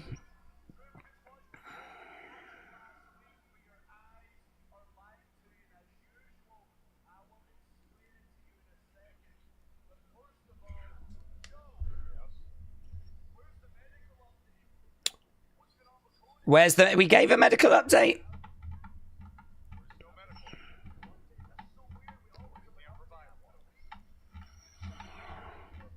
Is someone hiding a medical update?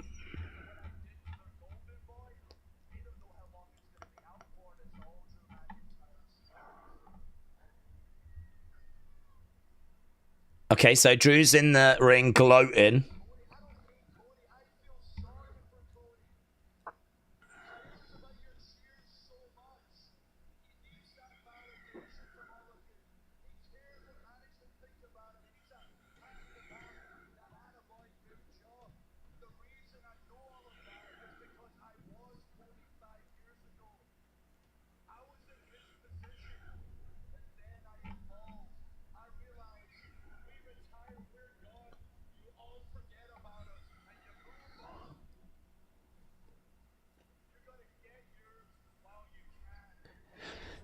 You've got to get yours whilst you can, says Drew. I've earned it. I deserve it. I want it for me. And I want it for my family. Yeah, good spot this. Honestly, it just looks like a smudge to me. But looks like she was just sort of standing there.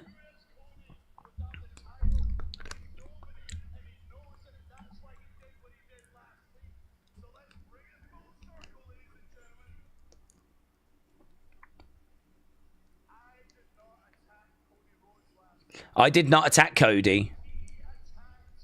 He attacked me.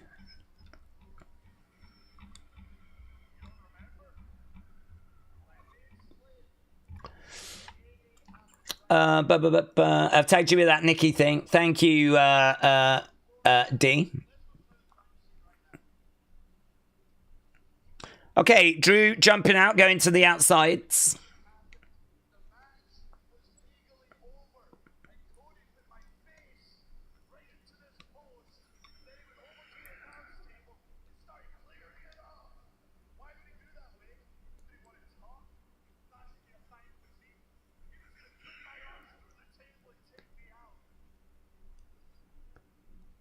Cody was going to put me through the table, so I defended myself.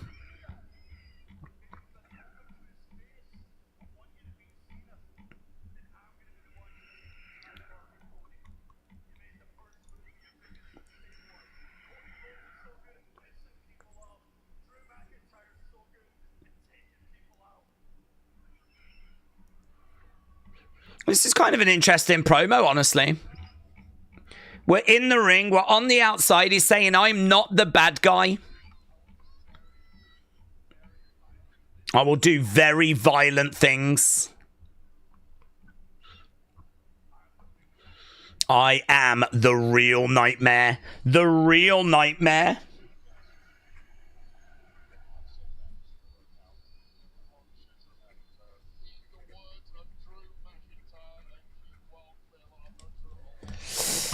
Right.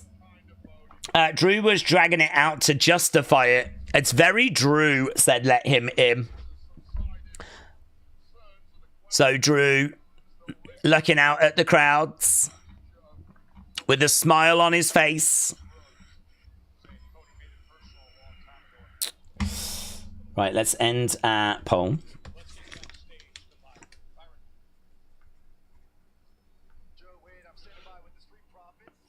Okay, we're backstage with the Street Profits.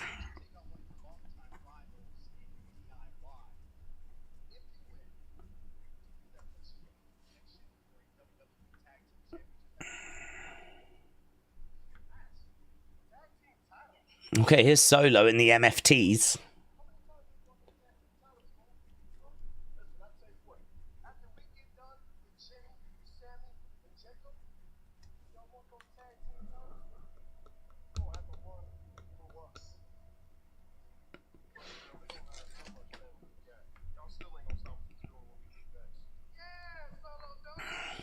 Solo Dolo.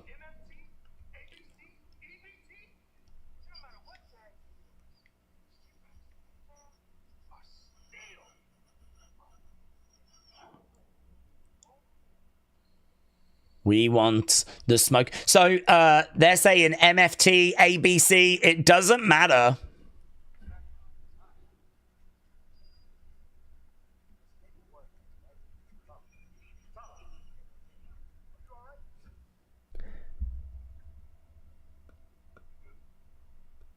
Tala distracted. What was he distracted by? Oh. Rowan. This is a much better way of presenting the Wyatt Six, isn't it? Much better way of presenting them. Okay, here's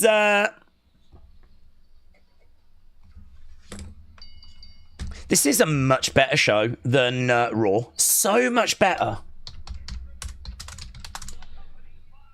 The pace of it is good. I feel like there's lots of talking points tonight. In-ring could be a little better, but I did think that last match was not bad at all. And now we've got Street Profits taking on DIY. They feel a lot scarier doing these bits and bobs. I agree. Eric Rowan says Mohammed's. Yeah. Could it be Uncle Howdy soon, said 1989. Well, it could be. He's, I think, the only one we've not seen now. Commercial break. Caleb said the Wyatts are going to end the main event. They've stalked Kiana, Miz, and the MFTs so far tonight, says AKF. I'm loving the Wyatt 6 Easter egg, said D Gaddy. Johnny said, what's your favourite Jack Cartwheel match? Well, the one the other day where he was doing a tag match with Cappuccino Jones. They had a tag match, and I really enjoyed seeing him work with Cappuccino Jones. It felt to me like that was the start of a new Fraxiom, and I was actually getting a bit carried away. Like, oh my God, these guys, they can go on to be like one of the best teams, and we'd only seen them once or twice. Oh, look at that. Triple H and Stephanie spotted on vacation. You ain't ready for this picture. You are not ready for this picture.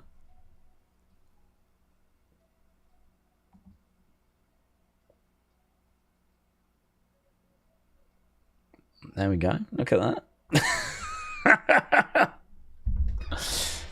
Well, there we go. Time to play the game. So there is Triple H and Stephanie on vacation. I mean, this has come from Wrestle Ops, not Wrestle Oops, Wrestle Ops. And apparently the picture of some... Look, blooming TMZ. Of course it was. You know, those same boomers that hang around airports. Yeah? Those same boomers hanging around airports. Of course it's TMZ. Probably with a long lens on a boat that just happens to be kind of sailing past. I mean, I appreciate it. I mean, I appreciate having the picture, but, you know. Wilds. I mean, that's definitely going in unseen, you know. Now that it's out there. I don't love how they got it, but now that it's out there, you know. Daze, do we think Kiana's potential faction could be like a female Dangerous Alliance? I mean, Kiana, I don't think she's going to be the next Paul Heyman.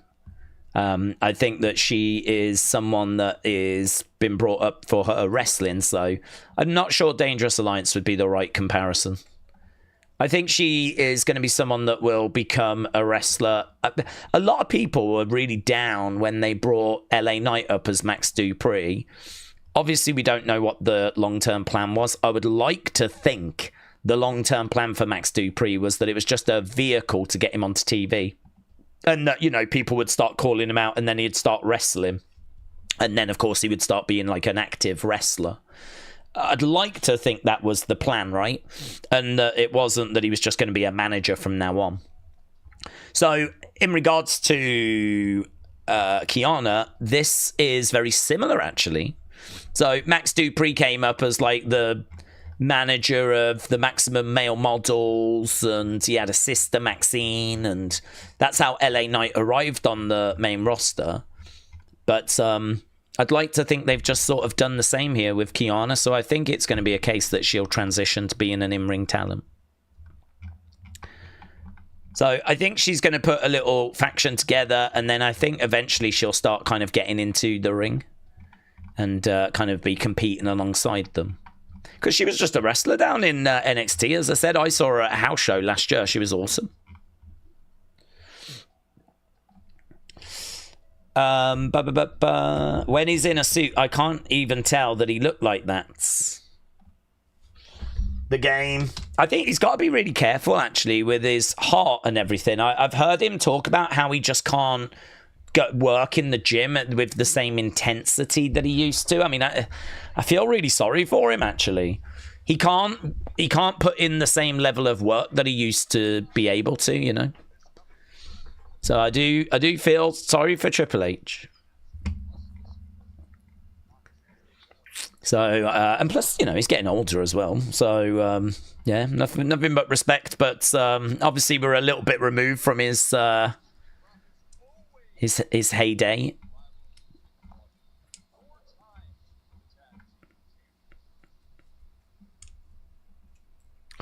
Right. For people not liking WWE tonight, they should watch TNA. TNA wasn't that great. It was a bunch of loading, and every 2 seconds there was no signal, said Jeff Hardy fan. Oh, I think this has been a decent show, honestly. I'm really not down on this show. I look for talking points, and I can find quite a few tonight. So, yeah, I'm really not down on this show.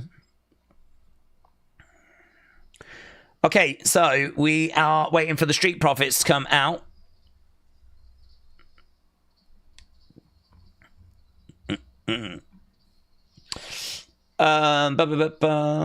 Street Profits and B-Fab, said Wrestling Fan, yes.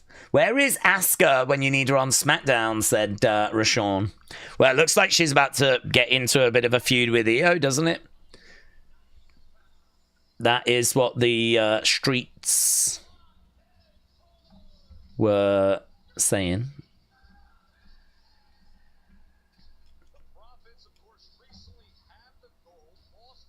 Okay, Street Profits making their way down to the ring. We should be getting underway with this match soon. Are we at commercial break right now? No. Okay. Wyatt 6 lurking in the background is so good, said the Thrifting Grahams.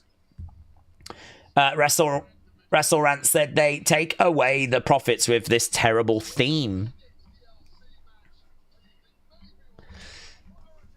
Yeah, I don't think this theme is really working, is it, for them, to be honest?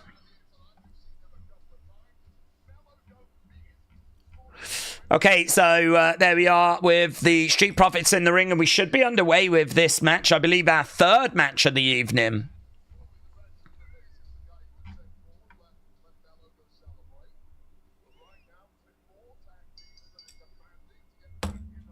Okay, we got Tommaso and we have got Montez.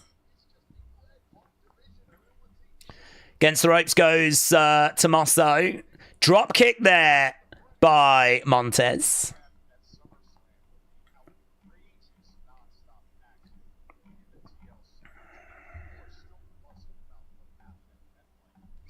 Big boot coming in there by Tommaso. Smackdown has been all right. At the end of the show, I can count on 3 fingers the amount of talking points we've had. Nothing out of matches or promos, an easy job for creative. I actually think there's been a little bit of in the way of talking points. I don't think they've been massive talking points, but I think they've been pretty consistent throughout the show. So, and I think that's actually helping the show a little bit this week.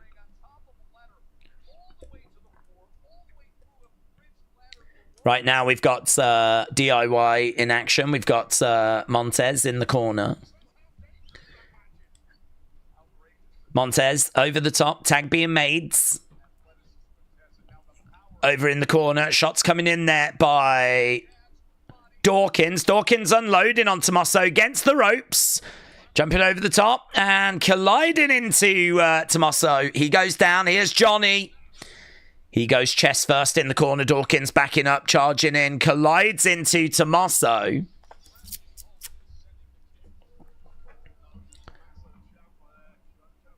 Street Profits all fired up at the moment. Do we think they'll bring back Universal belts? No, I don't think so. I think we're done with that. We've got the 2 belts we've got now. We just need 2 belts. One on Raw, one on SmackDown. If there is a third brand that ever starts, then we could introduce another belt. That's pretty fun. There we go. They jump on the edge of the ring. Candice jumps on there as well as they are congratulating themselves. Okay, I think it's commercial break.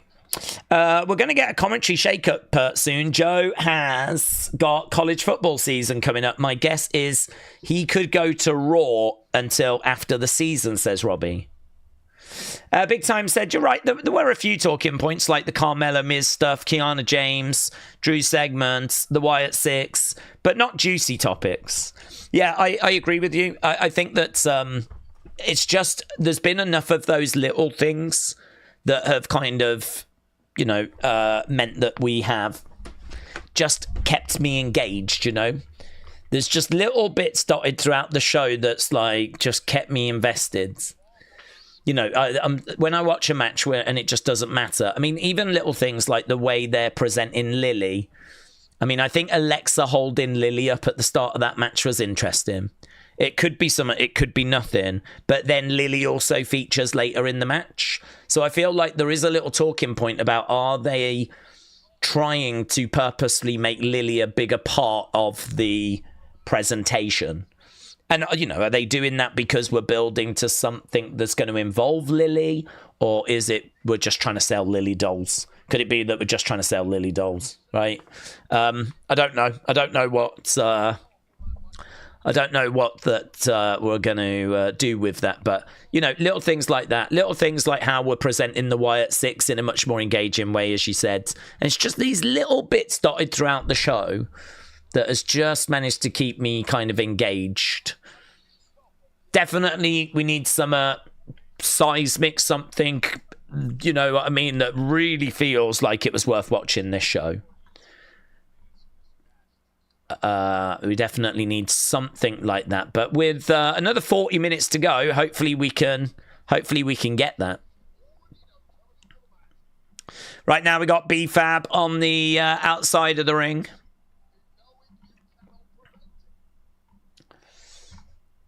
I can't wait for Bailey Humphrey to come. Yeah, I've not seen much of her. She's not been used on Evolve or NXT. She's just been on LFG, but I agree. Bailey Humphrey, definitely someone that looks like she's got a lot of potential. Good work there by, I think it was Dawkins. There was like a net breaker there, but Dawkins is actually selling that move quite a bit.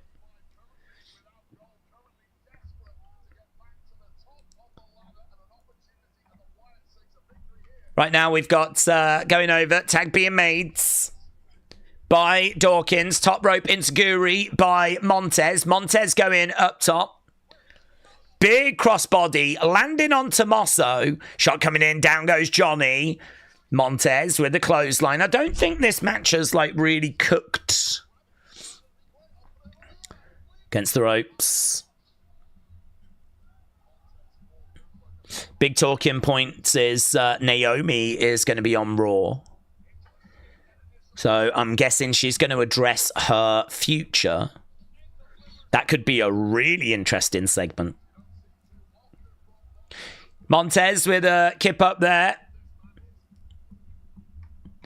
Montez, moonsault, going for the pin. 1, 2, shoulder up there by Tommaso.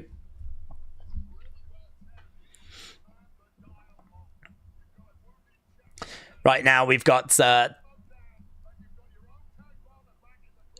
shot coming in by Montez. Tag is made. Lands on his feet. Shot coming in there by Tommaso. Do you know what? It just feels like I'm seeing a lot of moves and like I'm not seeing anything that's massively grabbing me at the moment in the match. Crowd's a little bit subdued for this as well, to be honest with you.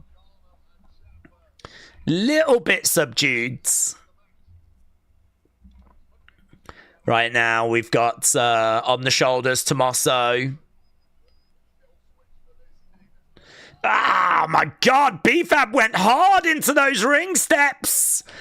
Jesus, that was moody. Shot coming in there by Tommaso. Kick coming in there by Montez. Big knee. Tag being made. Another kick coming in there by Johnny. Street Profits get planted. Going for a cover. 2. And a save is made. So there we go. We've got everyone down at the moment in the ring.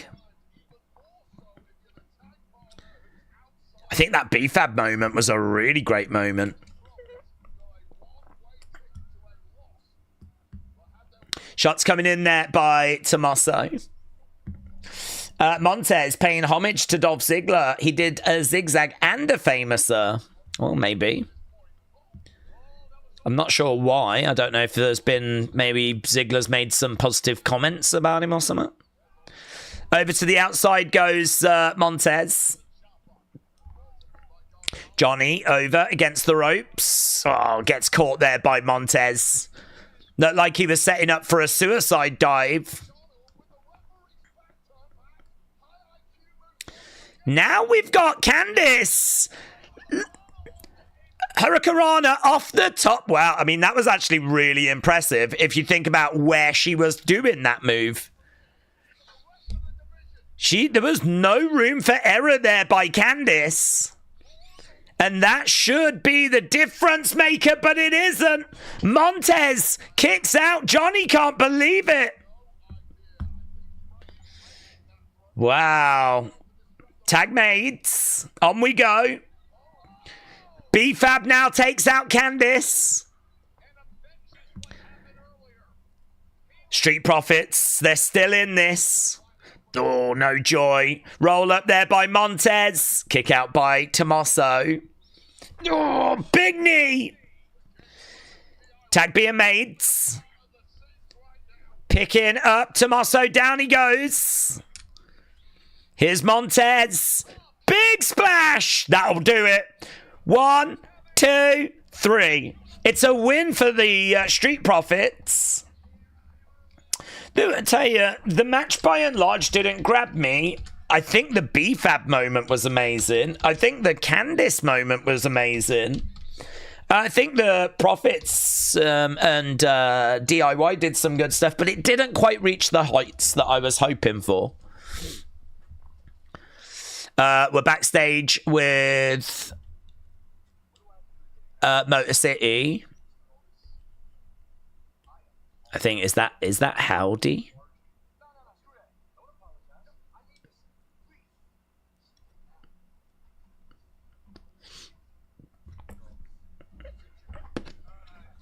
I can't quite make out if it's Howdy.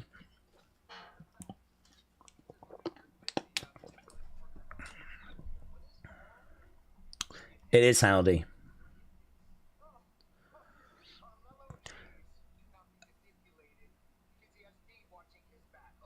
Okay, we got Melo, don't miss. We got Motor City.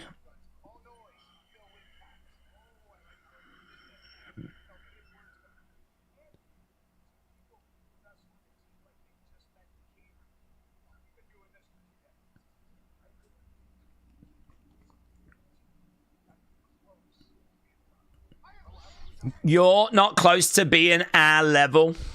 So we got some arguing going on between Melo Don't Miss and Motor City.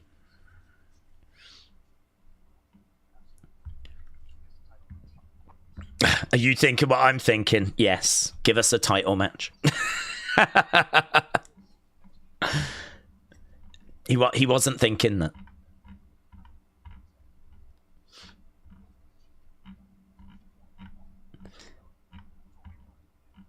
Okay, so a match has been made.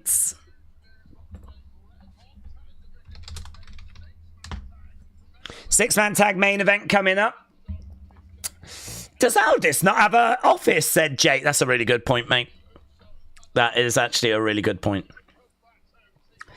Right, coming up next, we have got Logan, John. We're looking back on that.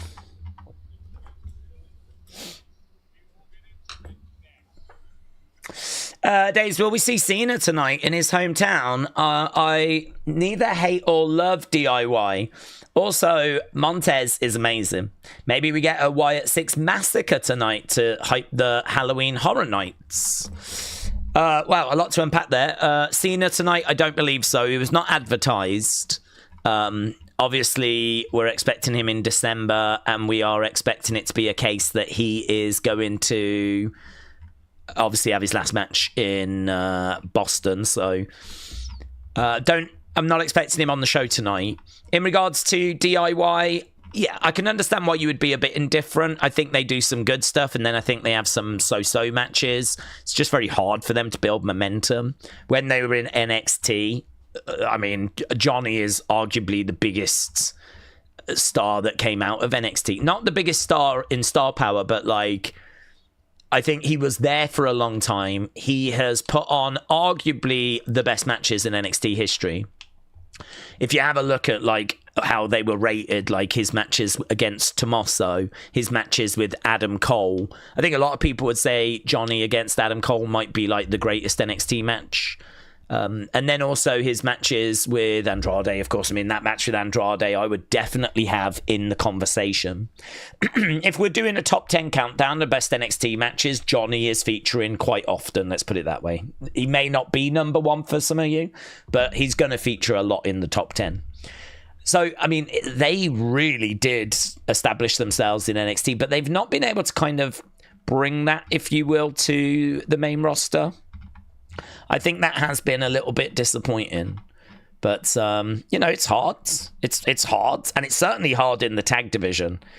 Tag teams don't massively get over, do they? I think as solo stars, they were in that mud. You know, the same mud that Thea is in, the same mud that Sammy has been stuck in for most of his career until recent years with Bloodline. That same mud that Finn Balor has struggled to get out of. You know, that same sort of, they book the champs, they book the mid-card champs, and then there's a few feuds outside of that, but everyone else is just fighting for TV time. So, and I think Johnny and Tommaso found themselves sort of in that mud. So it was just kind of thought, let's put them back together. They're great as a tag team, but tag division just doesn't have that same attention, does it? It's hard. I mean, well, I think we all know that if Montez went solo, he would be amazing. But they just haven't done that with him. They have not pulled the trigger on taking him solo. Whether they will one day or not, I'm not sure. But you are right. He is a fantastic talent. A lot of love for him. A lot of love for Montez. But I think there's a lot of affection for Dawkins as well. Like, he's a likable guy. I don't think people are down on Dawkins, but I think people see Montez as like the true star, if you will. Pointless 6-man tag coming up tonight. Yeah, a little bit, buds. A little bit. I must admit, I'm not giddy about the main event. Daze, why is Cena missing Smackdown? I don't know. I mean, it could, to be honest, Peacemaker just debuted, didn't it? He was at the premiere for that, so I know that he was on Fallon promoting it, and I saw pictures of him at the premiere yesterday. Whether that means that he's doing other work to promote Peacemaker and this is a date that he just couldn't make, then it could be that. I mean, obviously at the start of the year, he'll be able to sit down and say, this is when I'm available. And I'm just guessing this was a date he was not available. And I think it was just that, honestly. I don't think it's anything more than that. Okay, commercial break. We're just coming back now.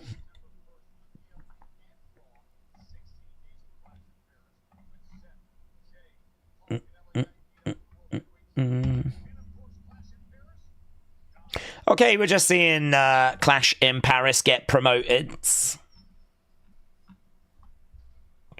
And we're just looking back at John Cena.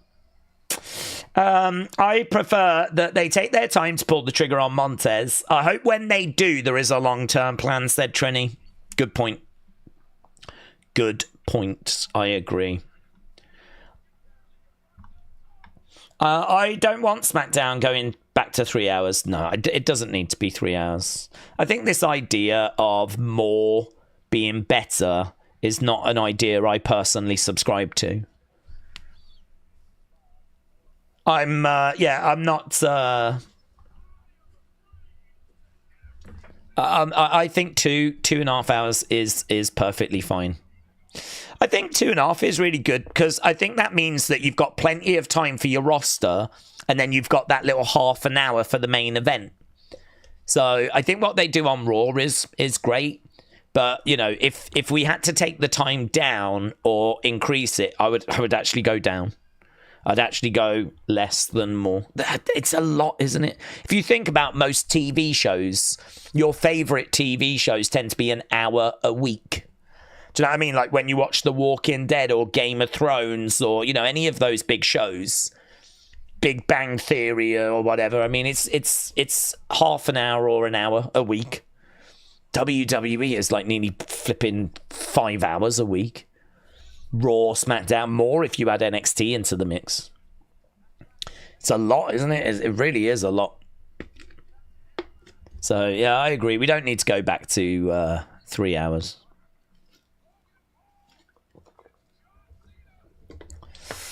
What do we think about JD? I don't like him. I know Grimm doesn't like him. Oh, really?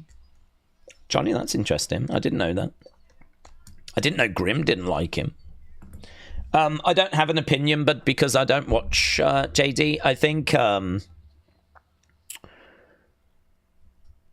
he's got an audience. I think there's people that enjoy watching him. I think that he's seen as someone that is no nonsense, if you will, like doesn't sugarcoat anything. I think there's probably some positives about that, but then equally that has obviously strayed over into disrespect, hasn't it? And there's been many occasions where tweets have been quoted that, you know, wrestlers have actually responded to. So I don't know.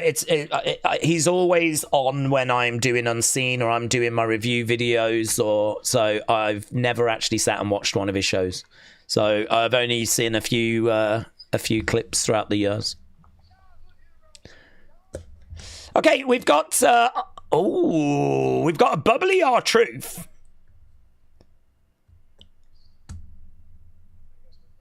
And here is Alistair.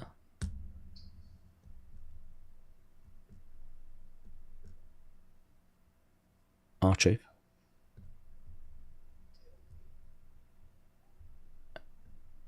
How are you going to tell me how I am?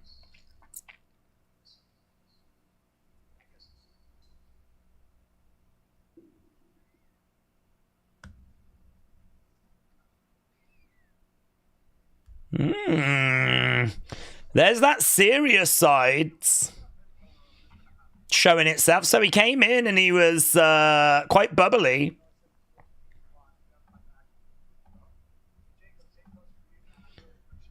Sammy said he really appreciates. I didn't do that for you.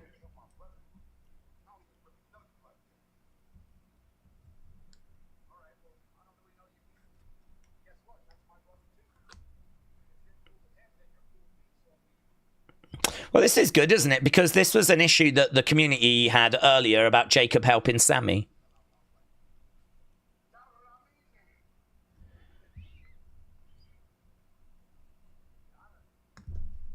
Sammy's like, yada mean. What's that mean? So he's talking to Jimmy and he thanks Jacob.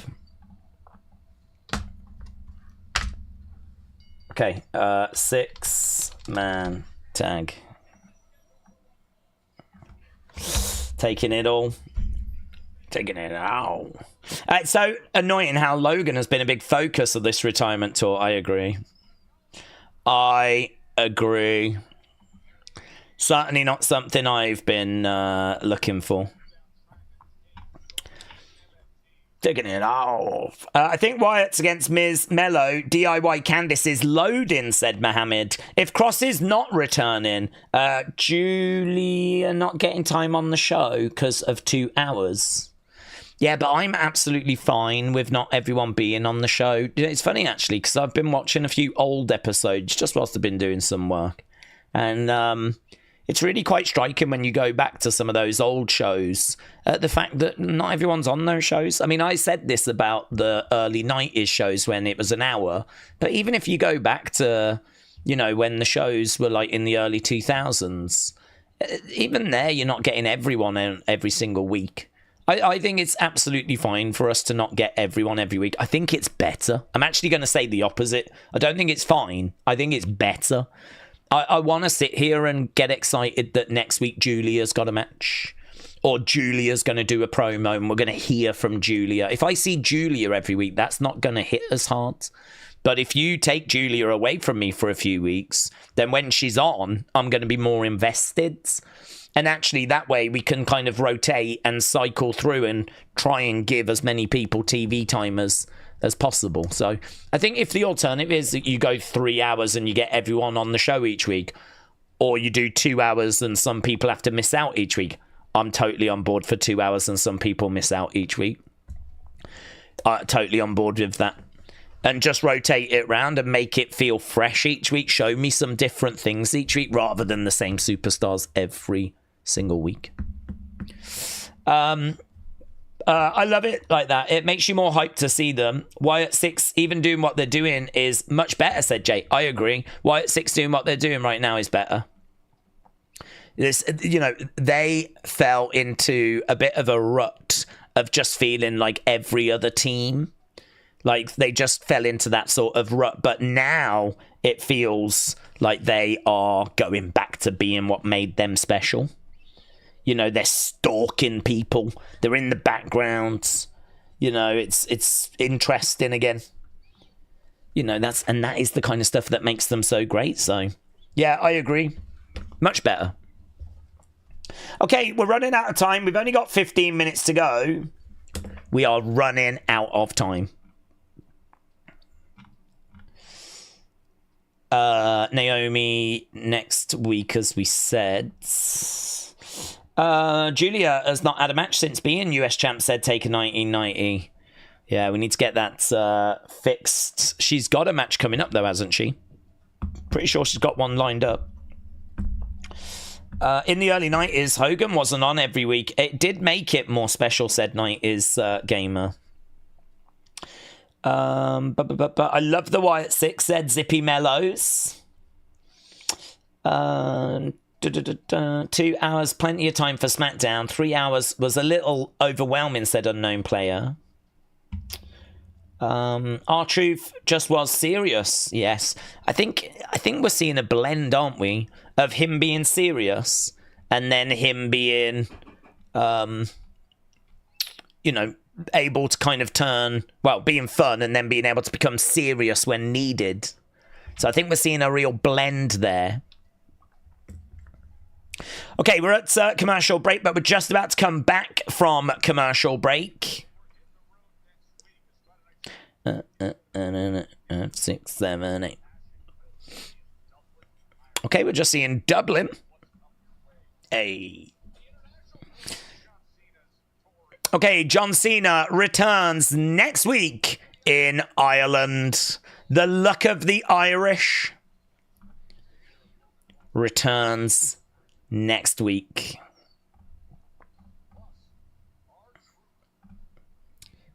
R-Truth and Aleister Black are going to be in action next week as well.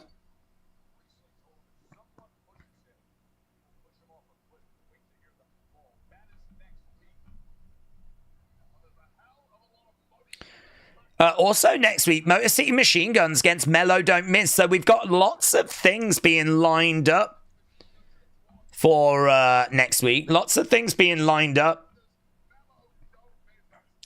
Melo Don't Miss.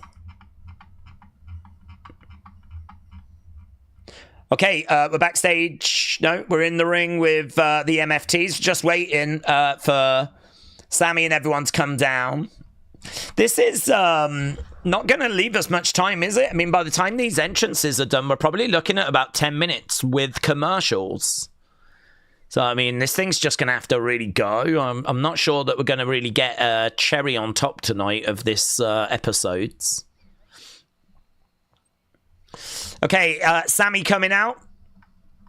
Let's go! Mohammed said, Julia holding the title she last wrestled before SummerSlam. Julia Meechin next week or the next week after that.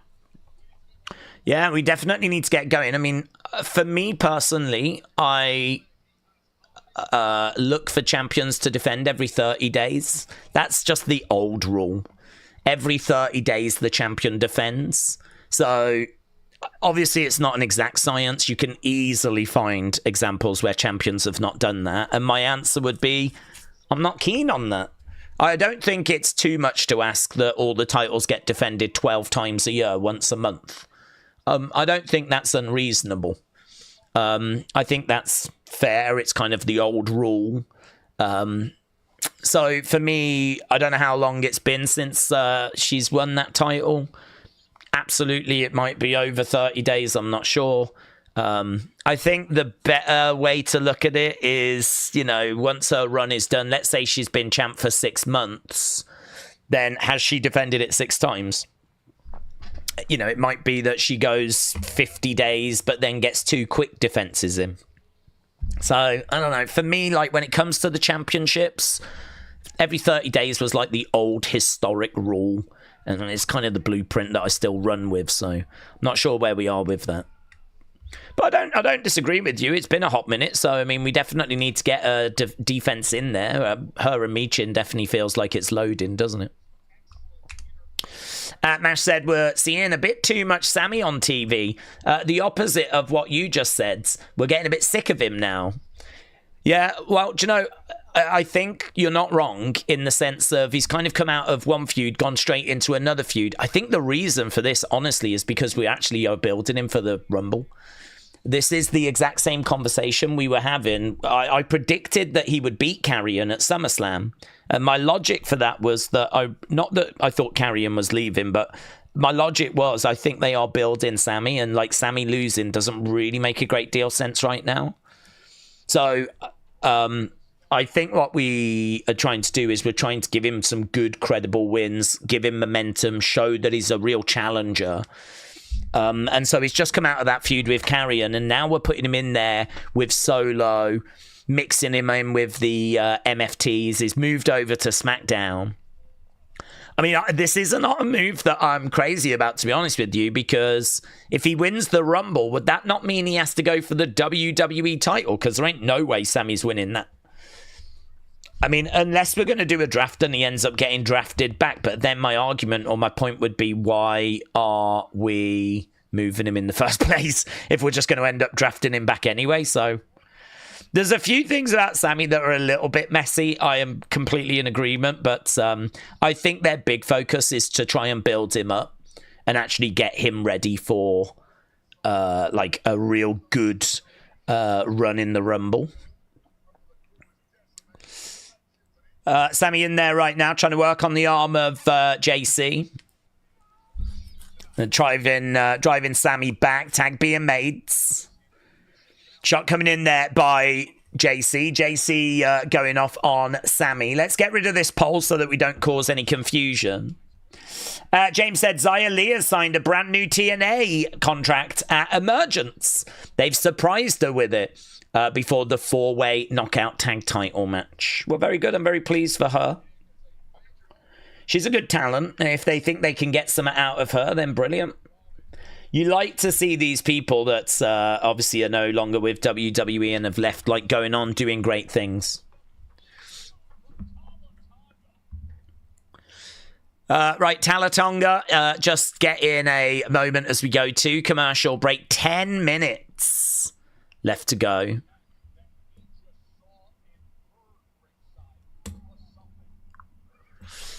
Okay, underway. Let's go down. There was a graphics botch. It showed Talatonga instead of Tonga Loa in the graphics at the start of the match. Oh. Graphics botch. Production botch. Spartan said, if Sammy is a vegan, it's interesting about protein.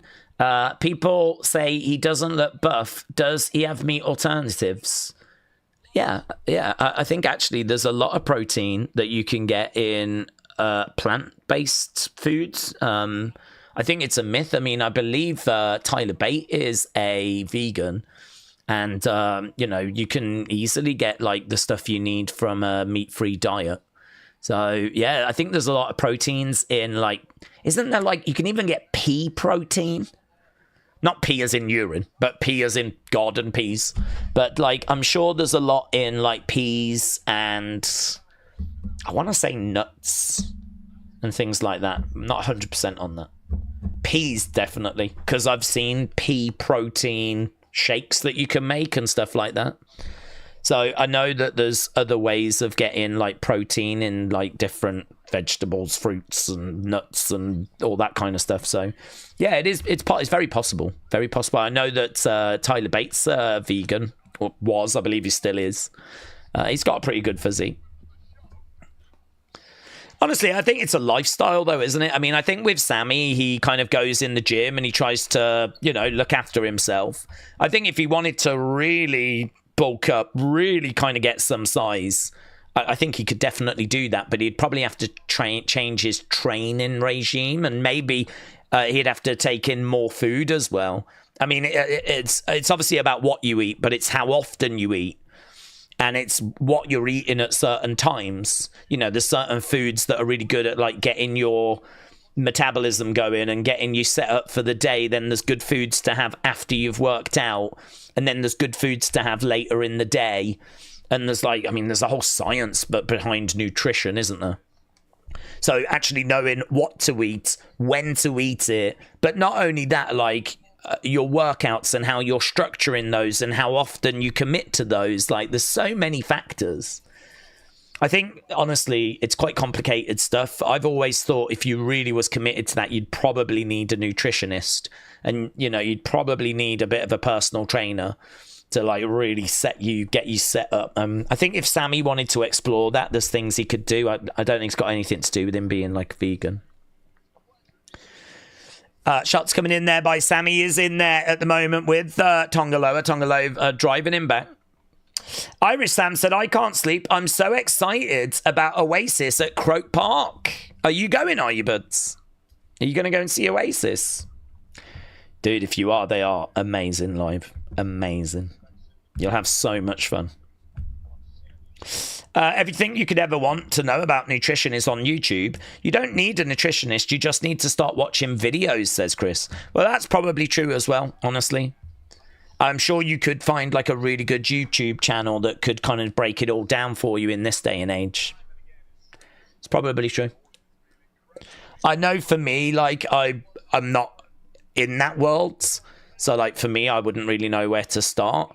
And if I, like, you know, say I've just signed with WWE, or if I'm trying to bulk up, or I'm trying to do something quickly, or I'm like, you know, I want to make progress with it.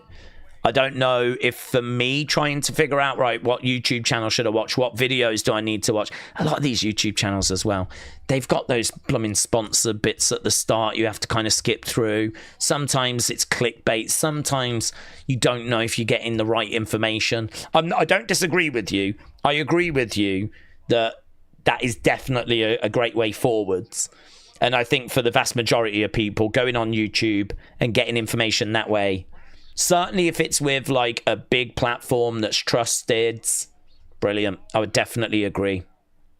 But I think there are also a few drawbacks with going that way. The pros are that it's cheap, obviously, and always accessible. So you can, you know, day, night, at the gym, at home, wherever, you can always watch that information. But the downsides are that you can't really ask any questions you might have or tailor it to your life. And the other thing as well is you never quite know if the information is bang on. There's lots of kind of fake bits that are out there and products that get pushed because of there being sponsorships, and you know what I mean. But no, I agree with you. For the majority of people, that would be the right way forwards. Clotheslines there by Jacob. How long we got? 5 minutes is what we've got. 5 minutes.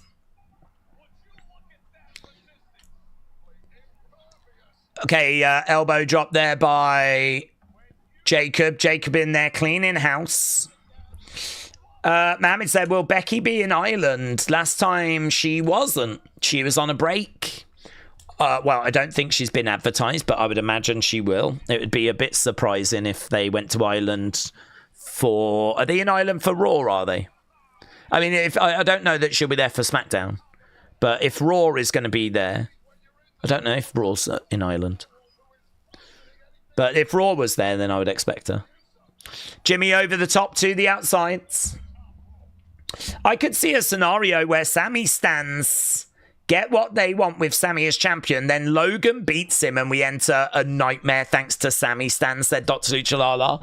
Hang on. You can't go blaming Sammy Stans for wanting Sammy to be champion, right? And then say it would be our fault if Logan won the belt. That would be a very Sammy thing to happen. I do agree. But let's not plant that seed. Let's not blame Sammy for Logan being a world champion when there's no indication that's where that's going. Let's be honest with you. As a Sammy stan, I don't even think Sammy's going to get a world championship at this point. It's the hope that kills you. Solo going over to the corner. He's looking to go up. Looking for a big splash and connects. 1, 2. Oh, Solo almost with the pin. Almost with the pin. On Jacob. That could have been very interesting.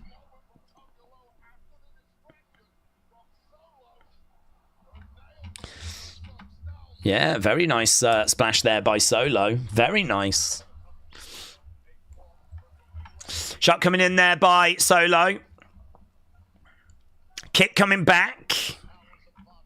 So these two exchanging kicks back and forth. Big clothesline there by Jacob.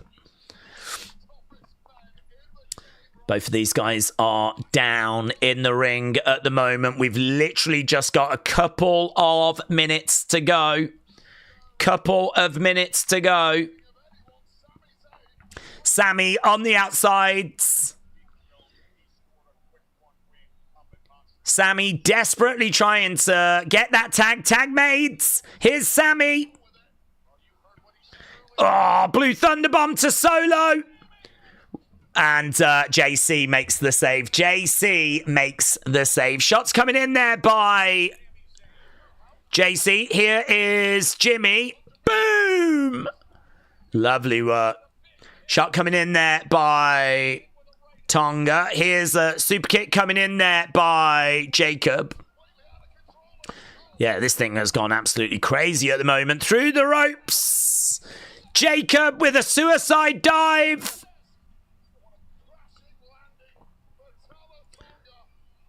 Right now. Oh. Coming in, looking for exploder suplex. Gets it. Sammy with an exploder. Sammy going over the other sides. Yeah, man, there's a lot of excitement here as Sammy charges over with a big boot. Solo goes down. 1, 2. And Sammy gets the pin. Sammy gets the pin. Sammy helps his team get the win. And that, I think, is an indicator as to why we're getting so much Sammy right now. I think they're really trying to build momentum, make him out to be a big star. They could have given that pin, you know, to Jacob. Jacob still looking over at Sammy. There's a bit of respect, and I think Jacob puts his hand out to Sammy. He did put his hand out, look, and they do embrace. Look at that. Sammy gets the recognition of Jacob. Sammy gets the recognition of Jacob. Jacob doing his emote. Ah, Sammy doing the emote as well. Sammy doing it afterwards.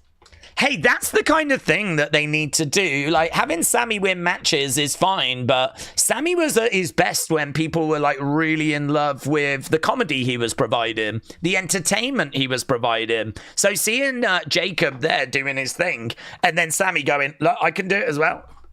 Like, that's the kind of thing that will just put a few smiles on a few faces at the end of this show. Very good. Very good. He is a big star, though, said Beast Modes. Well, yes and no.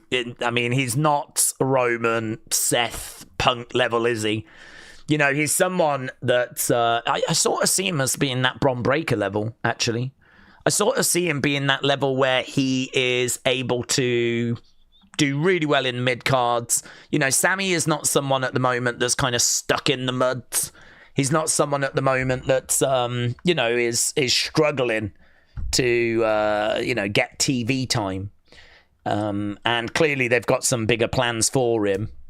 So, you know, I mean, he's definitely someone that's got a bit of momentum right now. But, yeah, I mean, look, is this a guy that's regularly getting title opportunities or regularly main event in pay-per-views, you know?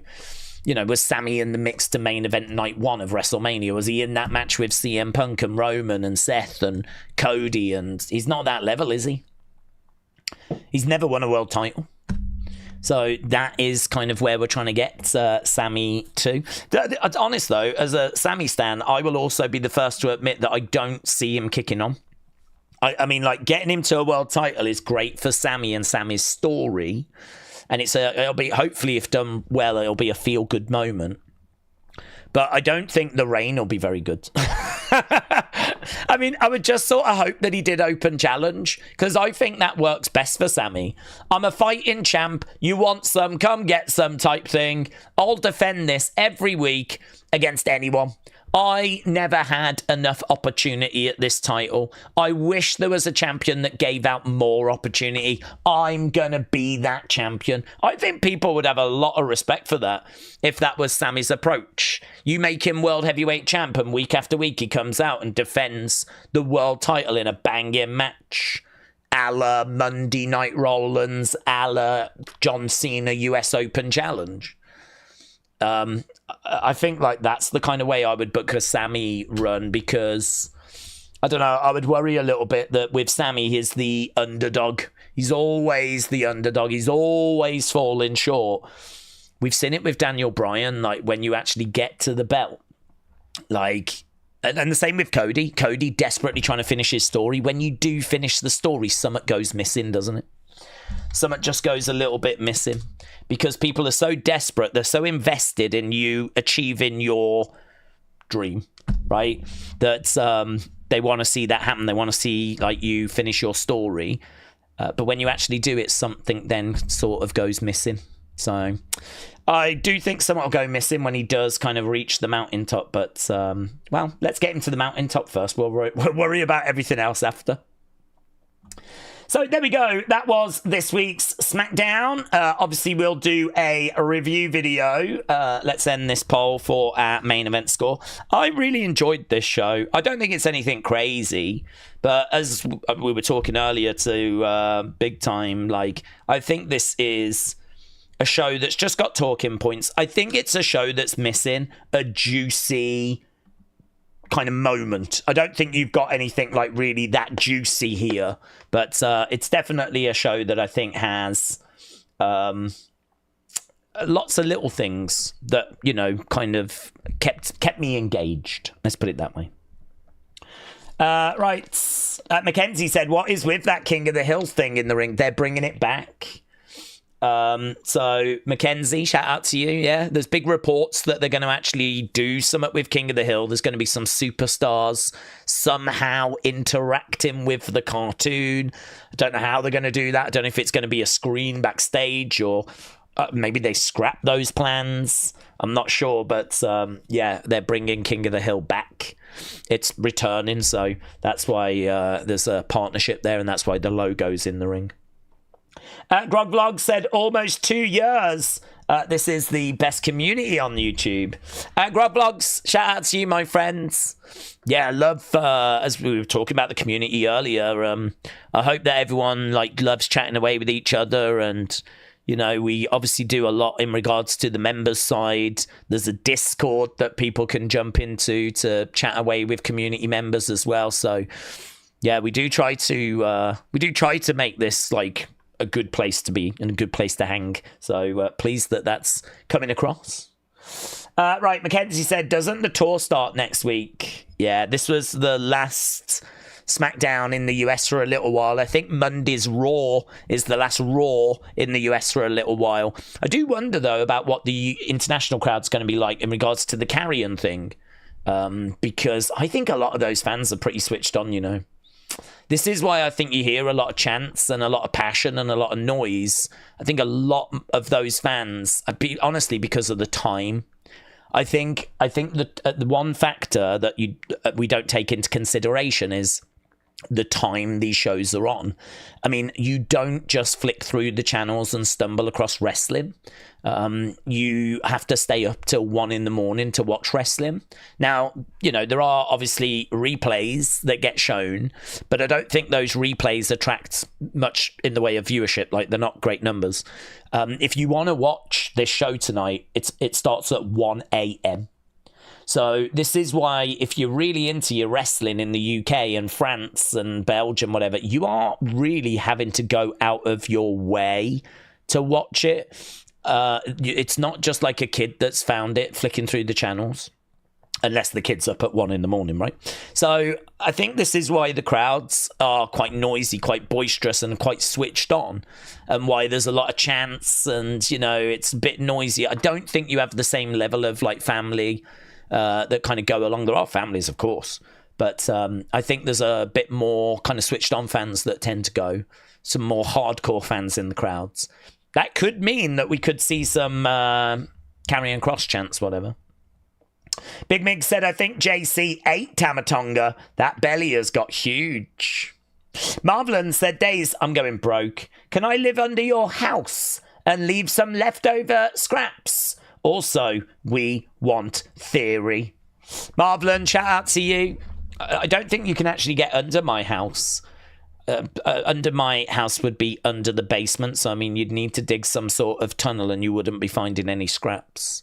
So, I mean, you could live in the bin. There might be some scraps that kind of go into there. But to be honest, our dog tends to eat a lot of the leftover stuff. So you might have to compete with our dog. And that might not go well. She's a German Shepherd and she's a bit moody. So, I don't know. It's not looking good, Marvelin. Let's put it that way. It's not looking good, buds. But I'm sure someone in the community, I think as a community, we could feed you scraps. And actually, I think that could be okay, couldn't it? You could have a good life living off the scraps of the community. And JTNS24, Gents 24, said, we want Cross. Thank you for all you do, Daze. I enjoy the watch-alongs with you and the community. Honestly, it warms my heart, the whole community thing. That's the thing that I most want. I honestly don't even care if people just mute me. I'm sure people do. That does not bother me in the slightest. But I think, like, having a place that's, like, just fun to hang out and people just want to chat with each other and catch up, like, hey, how's it going? And all of that. Brilliant. Promote that till the cows come home. We did some your videos on the members side of the channel. I loved it. It was fantastic. I love, honestly, like, that's a video that I'm really love kind of doing, like hearing from you guys and seeing your collections and hearing you talk about wrestling, and I think that's great. So yeah, I'm loving the kind of community love at the moment. I'm sending and receiving good vibes, said GTNS. Shout out to you, buds. P.S. Alexa Bliss and the Six are the best. Good night, Daze and community. Well, JTNS24, shout out to you, my friend. Thank you so much for those words. And as I said, anything that's sending love kind of to the community is really appreciated. And Camden said, the show was pretty bad. If I brought tickets to that show, I would riot till I got a refund. Really? I've seen worse. I feel like Raw is consistently worse. But who am I to stop you rioting? Yeah? I and this community would fully support your riot. Just so you know that, right? We would fully support it. You riot away. Nico said, Days always love and fun. WWE picking up the pace. Nico, shout out to you, buds. James said, the community love is making me nauseous, which is just another reason to keep doing it. Thrifting Graham said, I don't have too many friends, but I love the chat and the watch-alongs and the community. Oh my God, look at it. Bring it in. Come on. Come on, James. Bring it in. You can take your shirt off if you want to. Come on, bring it in. Oh. Hey, this is us right now. Oh, feels good, doesn't it? Eh? Feels good. Hey, needed that. Needed it. My mind, everyone's just hugging their screens at the moment. Well, actually, no. Everyone's in their pants eating crisps going, what's this boomer doing? Like that. That's actually what's happening. But, you know. Right. I'm back tomorrow with UFC. If that's not your thing, I totally understand. If it is your thing, come and say hello. And then, of course, we'll be back on Monday with Raw. And let's see what goes down on Raw. That Naomi segment is going to be very, very interesting. So thanks for watching. Appreciate it. And I'll see you next time.